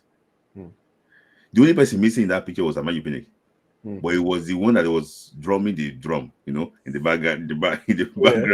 So, you know, it's just a coach that will do well for Nigeria and also, you know, make name for himself. Okay. I mean, I also don't think that they're going to give him a free hand, but I really want to believe that he knows what he signed up for, and he knows what to expect from the NFF. You know, he's coached Mali. I don't assume that Mali just runs their football perfectly. So he must have experienced one or two hiccups here and there, and he probably knows how to navigate those waters. But I'm wishing him all the best. And we'll see how things turn out for us in March. Let me quickly just go to the comments before we bring on our first caller. Adedotun is going to be first. After Adedotun, we'll go to Humble Henry, Dinonso, and then Victory. Thank you very much, guys, for your patience. Let me just take the comments very, very quickly. Africans FC says, I too am a fan of whoever is supposed to pay me. LOL. So if you say, yeah, if person is supposed to pay your salary, how you not gonna be their father? That's what Africans is saying. You know, so it's talking about Furo. Says Furo has every right to say the truth he went through, and should protect his son from the same fate. John Jones says he needs to meet with Osimhen and Lookman. You know, the reality of it is that he cannot really disturb the players too much while they are with their clubs. You know, he can communicate with them a little bit via WhatsApp. Maybe he can travel and just meet one or two people. That's if the NFF will provide the budget for travel. But you cannot really disturb them too much and be talking too much about Super Eagles while they are focused on their clubs. Ayodele says the players also need to show some patriotism. Obviously, the NFF have their own problems, but you can never be rich playing for Nigeria. I disagree with these comments because of what you are implying. Do players need to be patriotic? Yes. But does it mean that players should not get their bonuses that are due? No. Does it mean that players should be let and abandoned when they are injured? No. Or yourself, what I'm trying to do with Eagle Striker is to promote Nigerian football. Do you want to be patriotic and come and work for us for free? When you're supposed to be with your family, we'll drag you to work for us, but we won't pay you shishi. Yeah? We'll send you on a road that maybe you get into a car accident and we'll just leave you to go and treat yourself in the name of patriotism. Like, let's be serious here. We only say these things because they are footballers, and a lot of people look at them as, oh, they already have money. Why do they want more money? You know, type of thing. But you are supposed, everybody wants to get what is due. What you've worked for, you should get. So that's not an issue of patriotism. Me wanting to get paid for my work doesn't mean that I'm not patriotic. Can you work for an employer and not get paid and say, oh, you're just being loyal to them? So what you are saying, I understand, but what you are implying, I disagree. It's not, nobody is trying to get rich playing for Nigeria. And even another thing that we must acknowledge is that not everybody is Victor Osimhen. Not everybody is Ahmed Musa. Not everybody is Alexi Wobi that is already balling. Imagine Stanley Nwabali. Imagine Benjamin Tanimu. Those kinds of players. Let's be realistic. They are not making the millions that Osimhen and all these guys are making. So these bonuses mean way more to them. These bonuses mean way more to them. These bonuses help them to clear some of their bills, help them to take care of their families. Not everybody is thinking rich. So it's not about trying to get rich playing for Nigeria. All the countries that take care of their players, they don't have three heads now. Okay, let's bring on the first caller. We'll try to keep everybody to about 2-3 minutes so that we can go to everybody and end on time. Adedotun, welcome to the program. Thank you guys for having me. Thank you, AyoT. Thank you, Smith Layi. How are you guys doing? Well, let me start with the good news. I'm very happy with the young lady, Chiamaka Okwuchukwu. I'm a fan of young players, and she moved to USA. I just hope and I pray for her that we take advantage of that 1-year contract and turn it to many years, because this is a lot of opportunity. And I hope really our family to be praying for her. She just not get carried away with the life in US, and be focused on football so that I can go places. That's one. Then on Furo Yeremi, I knew Furo when I was in Sharks when we be close then. So I knew what the man went through, but we can't control his emotions. He can tell his son not to play for Nigeria. It's not a crime, because many players have suffered. Even Ubade, I knew what Ubade went through while playing for Nigeria. Did Nigeria appreciate him? Well, no. So I think the man is all right just to tell his son not to make the mistake. I think I want to disagree with you on Akinsanmiro. I agree with Smith Layi that Akinsanmiro felt that was the only way he could avoid the abuse from getting to him. When we were growing up, we don't remember how we used to call some people some names. But those people, they shut us up. But also when they said that name, I'm not going, he's a young man. He had to do that just for that to get to him. But I was supported in the coach for removing him when the coach was supposed to stand by him. This is getting too much for the Europeans. So at that moment, the coach was supposed to stand by him or ask him if he could continue. The young man did what he felt he could do. So I'm not going to blame him for that. Then I feel Chan is the most unserious organization I've ever seen in my life. That Chan, CAF. CAF is the most unserious organization I've ever seen in my life.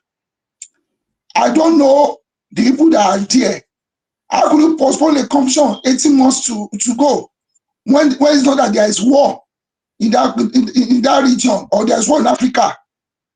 Those are not ready to host. Take it away from them, give it to other people. It's not compulsory that they host it. Now we can't refund all those countries that are already prepared for the competition, because countries have spent money to play their teams. Now some of these boys might not even get the chance to play that competition again. Maybe next 6 months, some of them have gone out of form. So I blame CAF on that. I blame them on that. Then let me go to my number 2. NFF have been owing players for long, and these shenanigans must stop. AyoT, but I'm sorry to say, you use a very wrong person as a typical example. When Amaju was the NFF president, we didn't know players. No, The only person that you have used as a good example would have been Kojo Williams, because Sorry, he tried. did I ever say that they were not owing under Amaju? I'm confused. No. When you say, but how many business has Guso handled, or like his No, business or that was not me giving any credit to Amaju Pinnick. I was just talking about bro? what it Amaju, takes to run an organization. I wasn't giving any credit to Amaju. okay, I agree with you that Amaju became a businessman because he was when he was NFF president. Before when he was NFF president, don't let us go into that. Because this thing must stop. Now my question is, Amaju has been coming out to announce the coaches, to tell us what's going on. But when it comes to NFF own players, we don't see him. We don't see him. He likes to take credits for a good job. But when it's something bad, you won't see him. So I think anytime you want to talk about football and anything, Amaju is one of the rest of this thing. Smith Layi, remember, Kojo Williams defeated all those big, old men, big wigs when he said. And because he was trying to do the right thing, they impeached him. He served only 3 months as NFA chairman. People are here, people know the record of that man. They push him out. This way, I want the Ministry of Sports and the presidency to come into and look into this, because if the agenda is that for the foreign base to boycott the match so they can bring in home base, bro, I've been saying it. See, if you don't be careful, NSAS will happen in our football very soon. We love security. I love all these fighting in this Milan. I have to cut you off just because we're out of time, but we need other people to speak. But thank you very much for your contribution. The only thing that I would say is that I don't know why you say you disagree with me, because when I was speaking about Akinsanmiro, I never said he was wrong in his reaction. I never said he was wrong.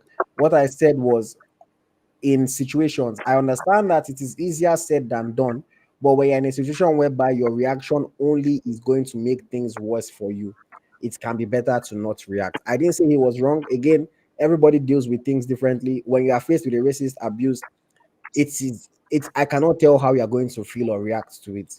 But I just think that when you are in a place whereby it can only get worse for you, I give an example of, if there's 3 Oyinbo men that want to fight you and are calling you the N-word, and you now say, oh, you want to react, they will just beat you up and you'll be there on the floor, but you feel like, oh, your reaction is valid. Agreed, you can react however you want to react, but again, in a situation whereby it is only going to make issues worse for you, maybe if you can, just try not to react. But thank you, Mr. Dotson. I don't want to give any airtime to Step Monic, because that last time I was Smith Layi's live, you were talking, you could not back it up. Again, when I was speaking about Amaju, I never said Amaju used to pay players. In fact, I mentioned that before the 2023 World Cup for the women, they were owing them since 2021. Wasn't Amaju the president for those years? So I never said that they owe players. I was only talking about how Amaju's credibility as being an FA president could even be defended by the fact that he's a successful businessman and he has run organizations properly before. I never said he was a good president or that he didn't owe people. So please, let's try to listen to understand. Let me allow Humble Henry to speak. Welcome to the program, Humble Henry. Yes, I greet everybody. Smith Layi, your name is now Eric Smith Layi, which is very, very good. Okay, let me start. Are you in Iraq? Because your camera is very. Don't mind me, maybe from my laptop. Good. I'm at work. Let me start with the Enyimba issue. I think Kanu have to step out. Yes, because it's becoming an issue. Wherever you see Carlo, you see Okwuchukwu, all of them doing business with Enyimba. Anytime you are seeing Carlo coming to the stadium, to the Enyimba stadium to talk, you see Okwuchukwu doing there. And they are doing business using nowhere, all these things. And the governor is willing to help. We have a governor that is willing to pay. I don't think that Enyimba is owing salaries. I don't think they are owing their staff or their players. And Kano have to go and study anything about something about management. I think you have to do something about it. Now, coming over to our players performing very well. Now, Alex Iwobi, Alayina, Lukman, Teller, they are doing well. You see that the way they were last year wasn't the way they are this year. 2 seasons, that is not the way they were. They are growing to show you that if you use your real edge to play football, you will see the sign of development. Look at their age. The way Alana was at the age of 25 or 24 wasn't the way he is, which means that he is improving. Please, our local players, the agents, you guys should stop reducing players born in Nigeria their age. The more you are reducing their age, the more you are reducing their talent. You don't need to do that. Look at the real age of what Lukman, look at what he's doing. Look at the real age of Alana. I'm telling you that I think England will be regretting why did they allow Alana to go. They'll be also regretting why did they allow Lukman to go. And we will see the best of Taylor coming up. These are the boys born in abroad. And you will see Kevin Bassett, the way he was last year wasn't the way he was this year. Very mature, growing. Then, concerning about Awoniyi, if I see Awoniyi is my guy, he's my good friend, I like him because of his moral upbringing. If I see him today, I will tell him, take a loan. If it is West Ham calling you, go. Don't stay in Nottingham Forest. Because football is all about competition. Now, why am I making this advices? Watch Sadio Koma. If Sadio score next week, score another one, score from now to the ending of February, I'm telling you that the new coach is going to invite him. If he keep on scoring, now that he scored, he have opened up next to his score, he's going to receive an invitation. That is the smartest move ever he have made. He wants to play regular time. Yes, I don't believe that Awoniyi have to stay on the bench, coming 10 minutes, 5 minutes. No, take a loan. If it is West Ham is looking for you, go. Brighton is looking for you, go. It's just a loan. After that, you can come back to Nottingham Forest. That's another thing. And the other one is Chiamaka. I wish her best of luck. Let her do well. At least the 1 year that she signed is an avenue for training. They want to watch her, and I know that she will do well. Then, concerning about the CHAN postponed, that is why whenever I look at CAF, I look at Iguavon because they don't have plan B. If I look at Iguavon, I'm looking at CAF. You know that Kenya is not going to be good. You would have got a plan B. If Kenya is not serious, this other country will be serious. Then when you look at it, say, Kenya, I don't think you guys are doing it. You switch over. But for you to postpone it in August, it doesn't make sense for me. You have to have a plan B. When plan A did not work, you use plan B. Then, concerning about Akinsanmiro, for me, how are we that he will be making that gesture whenever he wants to play? To show them that, yes, I am the gorilla. Yes, I'm the monkey. Call me. Make use of it. Because I remembered when I preached here, a white lady saw me. You're from Africa. Wow, you have an accent. I said, yes, that's my identity. Is there anything bad with that? He said, no. So whenever I'm going to preach, I will tell them, please, I'm from Africa, I'm from Nigeria, I have an accent. If you can't listen to me, pay attention, you can listen to me. Tell them so that you will not come to church after preaching, you now come and tell me, you have an accent. I have already crucified myself. Then, if you don't like it, you just pay attention. By the time you stay 1 year or 2 years, you will begin to love my accent. So that one, anything that he can do, if he can use that gesture as an avenue, whenever he's called, he use the gesture to do it. God bless his soul. They will be happy. And if they want to buy themselves, that's their business. Then another one, owing bonuses to Super Eagles. Because if I start talking about it, my 3 minutes will finish. Let me skip that one. I don't want to talk about it. I will talk it in my own life. Then the last one I will say is Eric Chelle. Smith, you are not making me to believe on this man. You are making me to believe this man. Well, yes, I want to doubt him. And doubting him helps me to believe him. I want to be like Thomas. I listened to. I will post it on my Instagram. A journalist asked him, "What is the difference between do you?" They asked him, Mali and Super Eagles, which one is better? Look at the question. When they asked him, he laughed. What did he do? He now did a comparison between Super Eagles and Mali. He said Super Eagles have good forwards. We have good strikers.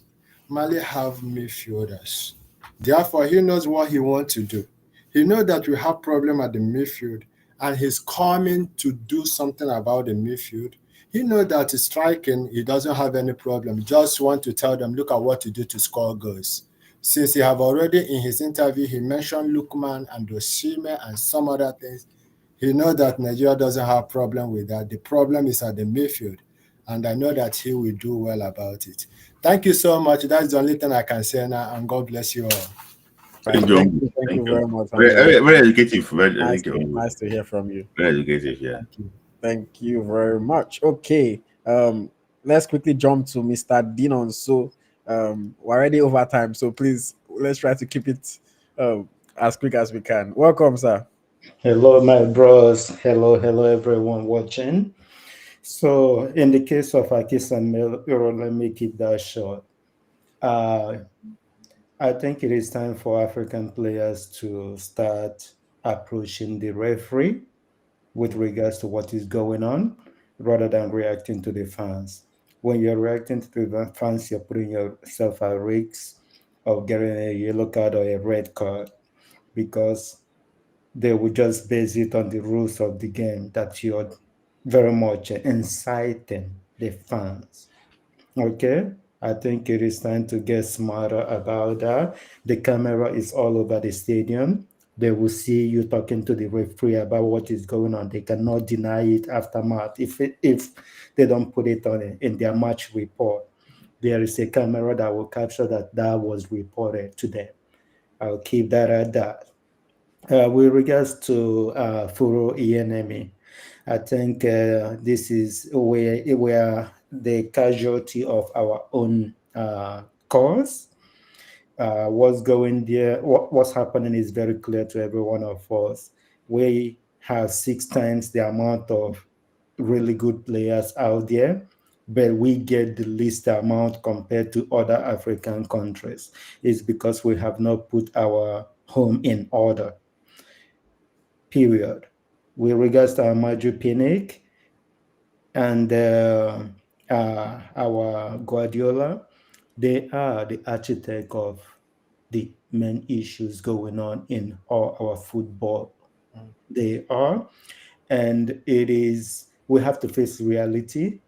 The Eric Chelle, I have no single doubt, right from the very first day I heard that name, because the reality of it is that you can see the passion in this guy's coaching.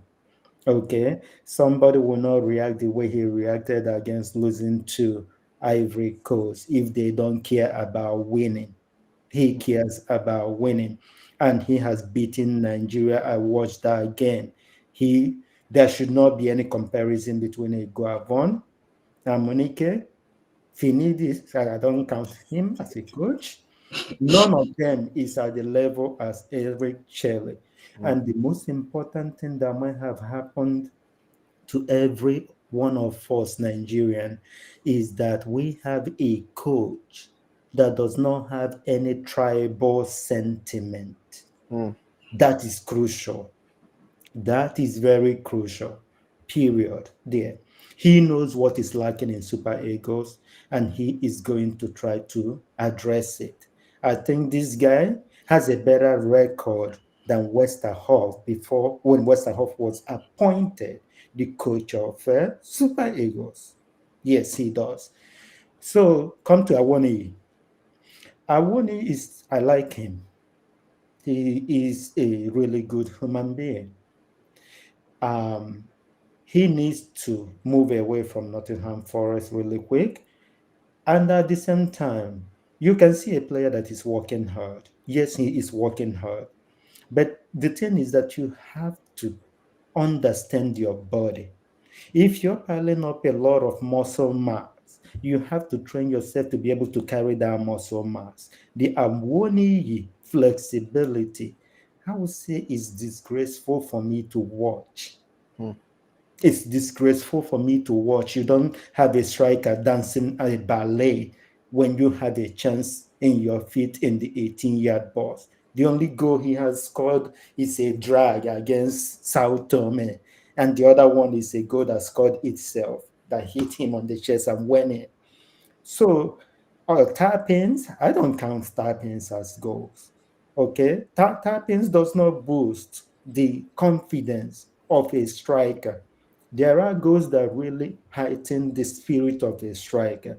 And my biggest worry with our World Cup qualification coming back to back is that all these teams have seen it all about Nigeria and the execution of a government that has run out of ideas. I think it is time the joker or the jokers that we need right now are players that will be unknown, and players that will be unknown. I strongly believe it is time to bring in Nathan Taylor. It is time to bring in Uche Crisantos. Is actually the most important player to bring into Super Eagles. The reason why I am saying this is that this guy, his work rate, his stamina, he is like a stallion. You have a player that you can easily, he has a striker, he has been built into a striker mentality at Getafe. But we know that this guy was a midfielder. You can never take away that trait from a player. We are looking for a number 10. We are looking for an culture. Our culture is not there at the moment. Don't be surprised if Uche Crisantos is plugged in behind Lookman and Osime. You might have a trifecta that will be extremely explosive against any opposition.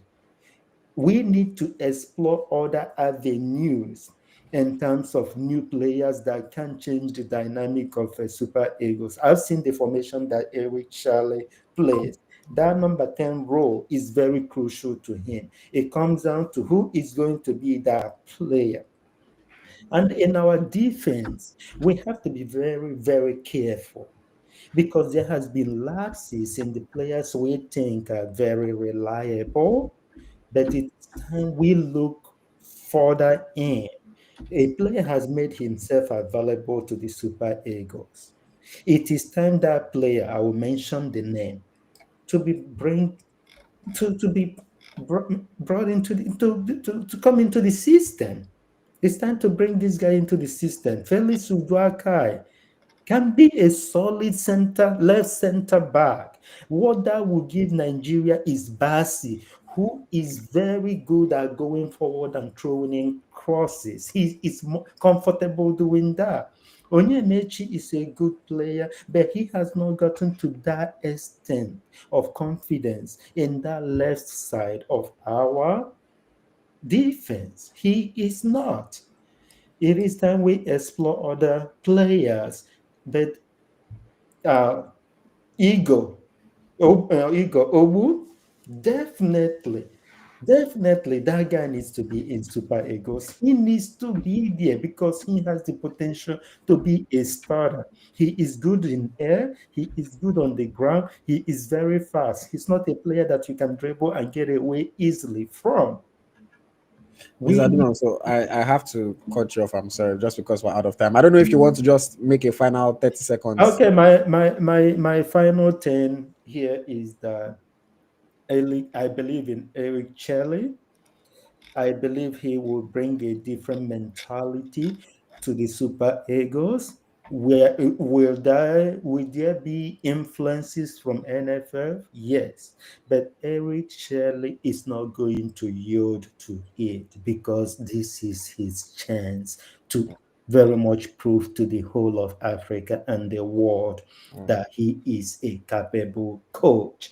And if he succeed in taking Nigeria to a World Cup, I see this guy being Super Eagles coach for another 5 to 7 years. All right. Period.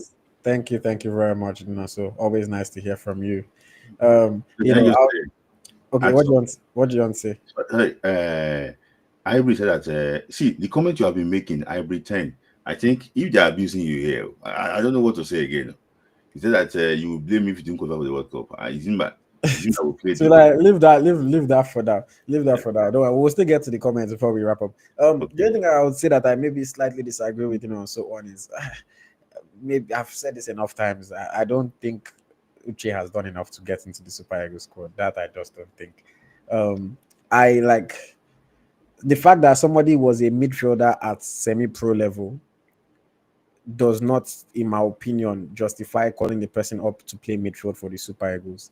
I know that he's been playing strike. He has played sometimes in midfield for Getafe. He has done well, but I cannot say, like, some people were strikers before they turned pro and they turned them to defenders. Would you now call them as a striker for Super Eagles? Some people were defenders, they turned them to midfielders. Some people were wing backs, they turned them, or were wingers, they turned them to wing back. Can we call Osayi Samuel today and say he should come and play right wing for us? No, he's right back if I thought he's coming to play. So that's just my only thing. I like, we've not seen enough of Uche at the pro level playing as a midfielder to say, oh yes, he would do this for the Super Eagles. That's my only thing. But let's move on to Oladipo Ayinde. Thank you for your patience. What do you want to talk about today? Yeah, good evening, everyone. Good So, evening. This your is this shower cap? I mean, this is that you're wearing. no, it protects my dread, yeah, because I'm about to sleep, yeah. Okay. Yeah, first off, for Kano, I'm really disappointed because Kano is like our own Eto. The fact that he even has to stoop so low to go and say be in administrative level of for Enyimba is poor enough that he's not in top place for our national team because our politicians have taken the whole place. I mean, he's even doing that for Enyimba and he's not doing well. It's too poor for him. I can't believe what he's doing there. And then secondly, I think we mentioned about coach earlier today for Perero. I know I'm going to be a little bit controversial now, but I don't see Perero as a good coach because Perero, to me, is a product of the fans bashing the players heavily, and they were in a way after all the whole the way what Nigerians give them going to the AFCON, giving them clothes, all these many serena they give them, and then they are playing all of that poor match, so they had to come. I believe what happened in this AFCON was what happened in 2013 because, like I said I was going to be controversial. I honestly don't see Keshi as that A-list coach. Like what happened, it was just because we lost the first game, or we drew the first game, drew the second game, and everyone was like, "Oh, these guys, they are just doing rubbish, and we pay them every time." And then, all those talks coupled to what made the players come together to win the third game, just like this Afcon. If Eguavoen was there in this Afcon, the same thing would have happened. He would have reached the final because it's just the players that did it. Imagine the Why didn't you reach previous the final Afcon. in 2021? That's where I'm going. In Because we're 2021, not bashing them. That's yeah, what it's saying. exactly. They won the first three games, and then everyone was like, "Oh," and they were even hailing the fine ball goalkeeper. That, "Oh, this keeper, this everybody loves them," and we're just playing easy matches. And then when the real test came in, they could not do anything. And that's what I feel Super Eagles is made up of. They are used to, social media. They enjoy all the whole this thing that come with it. So if we are going for any competition like that, it's always good for us to start poorly. And me, I don't see Perero as a good coach. Yeah, that's all I have to say. I don't see Perero as a good coach. He's very, very poor. Any country that can afford what we gave him, what we were paying him then, they would not employ Perero. Okay. Thank you Yeah. very much. I think needless to say that I disagree. I'm not saying Pesaro is a good coach, but I'm not going to not give him his credit for what he did at the AFCON. I think that's the part for me. He's the one that set the team up. I also think that fans overestimate the value of their insults. I've spoken to so many professional footballers. Like, I'm sorry, like, your insult did not make any player play better. Like, fans always think they'll insult Iwobi. If Iwobi should play well the next game, they'll say, "You see, it's because we insulted him." No, no, no. Your insult did not make him play better at all. It's football. Sometimes he will play well, sometimes he will not play as well. Your insults did not add to their performance. So I'm telling you, the reason why we won or why we got the final of AFCON has nothing to do with the insults that the players got. In fact, Nigerian players are so used to Nigerian fans now that he said it on the space that we were on with him the other day. Once they lose match like this, they just delete the app from their phone. They don't even come and check because they know that people are insulting them. The insults only get them angry, only affect their mental health. It does not make them play better. Why is Maduka Okoye not making 20 saves per game if it's by insults? Why is Zoho not making 20 saves per game if it's by insults? So all the people that we've been insulting for the past 5 years, why are they not superstars now? Insults does not help the players, trust me. Constructive criticism might help, but not bashing them and insulting them. Okay, guys, please, very, very quickly. We're way over time now, so please, final two people, Victory and Temitope, please, very, very quickly. Victory, welcome. Yeah, AyoT and Smith Layi. It's nice to see you. AyoT, I've been waiting since you come like you go call me again. I don't know. No. People have been talking, but thank you for your patience. Yes, we can hear you. Go on. All right. I've been seeing your membership and whatever. I mean, I will start with Falcons first. I'm still a student, so my 600 naira mean a lot to me. But seriously, I really want to. Appreciate it. They don't hook your internet too. Victory, I think your internet is working against you. I'll bring you back on once you're back. Let me allow Temitope to go very quickly. Hello, Temitope.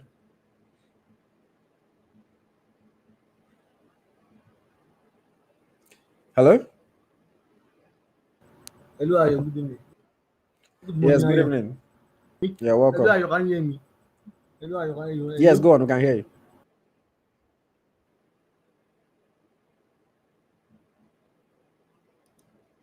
Okay, I think Temitope is having connection issues. Is Victory back? Temitope and Victory having connection issues. I'll try to give you guys 1 minute to reset.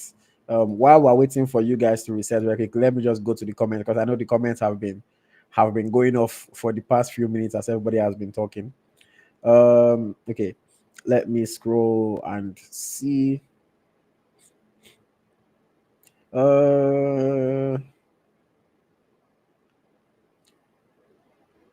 Let me see what people are saying. Hybrid says Eguafon is better than Chelle, no question. It's the same Hybrid that said if we don't qualify, it's going to blame Smith Layi. As if Smith Layi is the one that is playing football or that is setting the team. But yeah. Okay, yes. So something that Dean also said that I shook my head when he said it. This person just reminded me by his comments. He said, Haaland is the king of tapping. By your own account, all those 50 goals we used because 30 was tapping. And I'm never going to use Haaland, but a lot of the time, tappings are because of good positioning and good anticipation. A lot of the time, the player knowing where the ball is going to land, where the ball is going to drop, and the player getting into the right position at the right time. So I wouldn't just discredit tappings and say, oh, they don't count. No, Harry Kane scores bare tappings. Haaland scores bare tappings. Lewandowski scores bare tappings. Yes, they score that kind of goals as well, but Harry Kane, most of his goals are tapping and penalty. Can we come and say Harry Kane is not a top striker in the world? So if your positioning is, and like the thing is that you also notice that the players that score tappings, they score it a lot. And then you ask yourself, why is it always him that is in that position? It's because of the awareness, it's because of the anticipation. So I disagreed with so when he said that. This comment just reminded me. Let me see. John Jones says, they don't have internet again, no. John Jones says, I think Victory is back and they're not going back, but let me just go to the comments. John Jones says, AyoT, me and you will fight here. Which deserve a call up 100%. And then I asked him why. He says minutes played. If it's by minutes played, you know how many Nigerian players have played minutes? Like if it's by minutes played, how many Nigerian players have played minutes all over? And that's the thing that most people, I'm not saying all, but most people that fight for certain players don't really have a good argument for that player, because minutes played cannot be the reason. Like even me, if I'm playing minutes here in my league, call me up, so I wouldn't say that. Let me see what else people are saying. Also says Perero stumbled into information and started working, and when the starting formation loophole was matched, he froze against South Africa and Angola, but ran out of luck against. I would disagree. I don't think he stumbled into it. I think he had it in mind. He planned for it. He taught the team how to play well. We've never seen a Super Eagles team defend that well. We cannot just not give him the credit that he deserves. I'm not saying he's some great coach. I'm not saying he's some fantastic coach, but I don't appreciate people trying to downplay what he did. The man helped us get to a final. Obviously, the players played their part, but let's stop trying to take away from, what the man did because we don't like his style or because, Someone Maker says, I disagree with you on Coach Perero. How do you determine a good coach if not winning games? A coach that reached the final of any tournament is fantastic. I'm not even going as far as saying fantastic, but a coach that reached the final of the tournament, the coach try now. The coach try. For me, you have to give the person their credit. Oluseun says, ask Yakubu about tapping. Is it because he missed a tapping? If that's, I don't know if you are trying to say he's a good striker, or you're trying to point out that he missed a tapping. I don't forgive him. Because exactly, if Yakubu can miss, it shows that even tapping is not as easy as we think. To be fair, but yeah, let me quickly move on. Let's see. Victory, is your connection working now? I don't catch Victory. I think your internet is working against you. Yeah. Hello. Yes, you can hear me. You can hear me now. But kudos to Tendai for the breakdown of Shady tactics. I saw the video. Last week. I saw the video last week. I watched the video this week. It was nice. About the manager, it's okay. Let's go down and see. How does the player like Akinsanmiro and this guy from Chelsea, midfielder from Chelsea, this midfielder from Chelsea in the midfield, let's go to play for Nigeria because that kind of when I become the good midfielder come place at the good time. Finally, for the NFF owing players, that's their job. That's what they do in their life. They know banana. So who do you keep up? Larry. Yeah. Larry. Are you a bad person? Are you a bad person? But you know you say talking to Goji, I was shocked. Okay. So anyway, thank you guys for the show. Thank you very much. Always nice to hear from you. Regular. David Akbar tunes in every week and he calls in and he just gets straight to the point. Okay, Victory. Last chance. So final chance. Hello. Just smile. I don't know. My network this night is just crazy. Okay. Go on quickly before the network hang again. We are good. It's crazy this night. I don't know.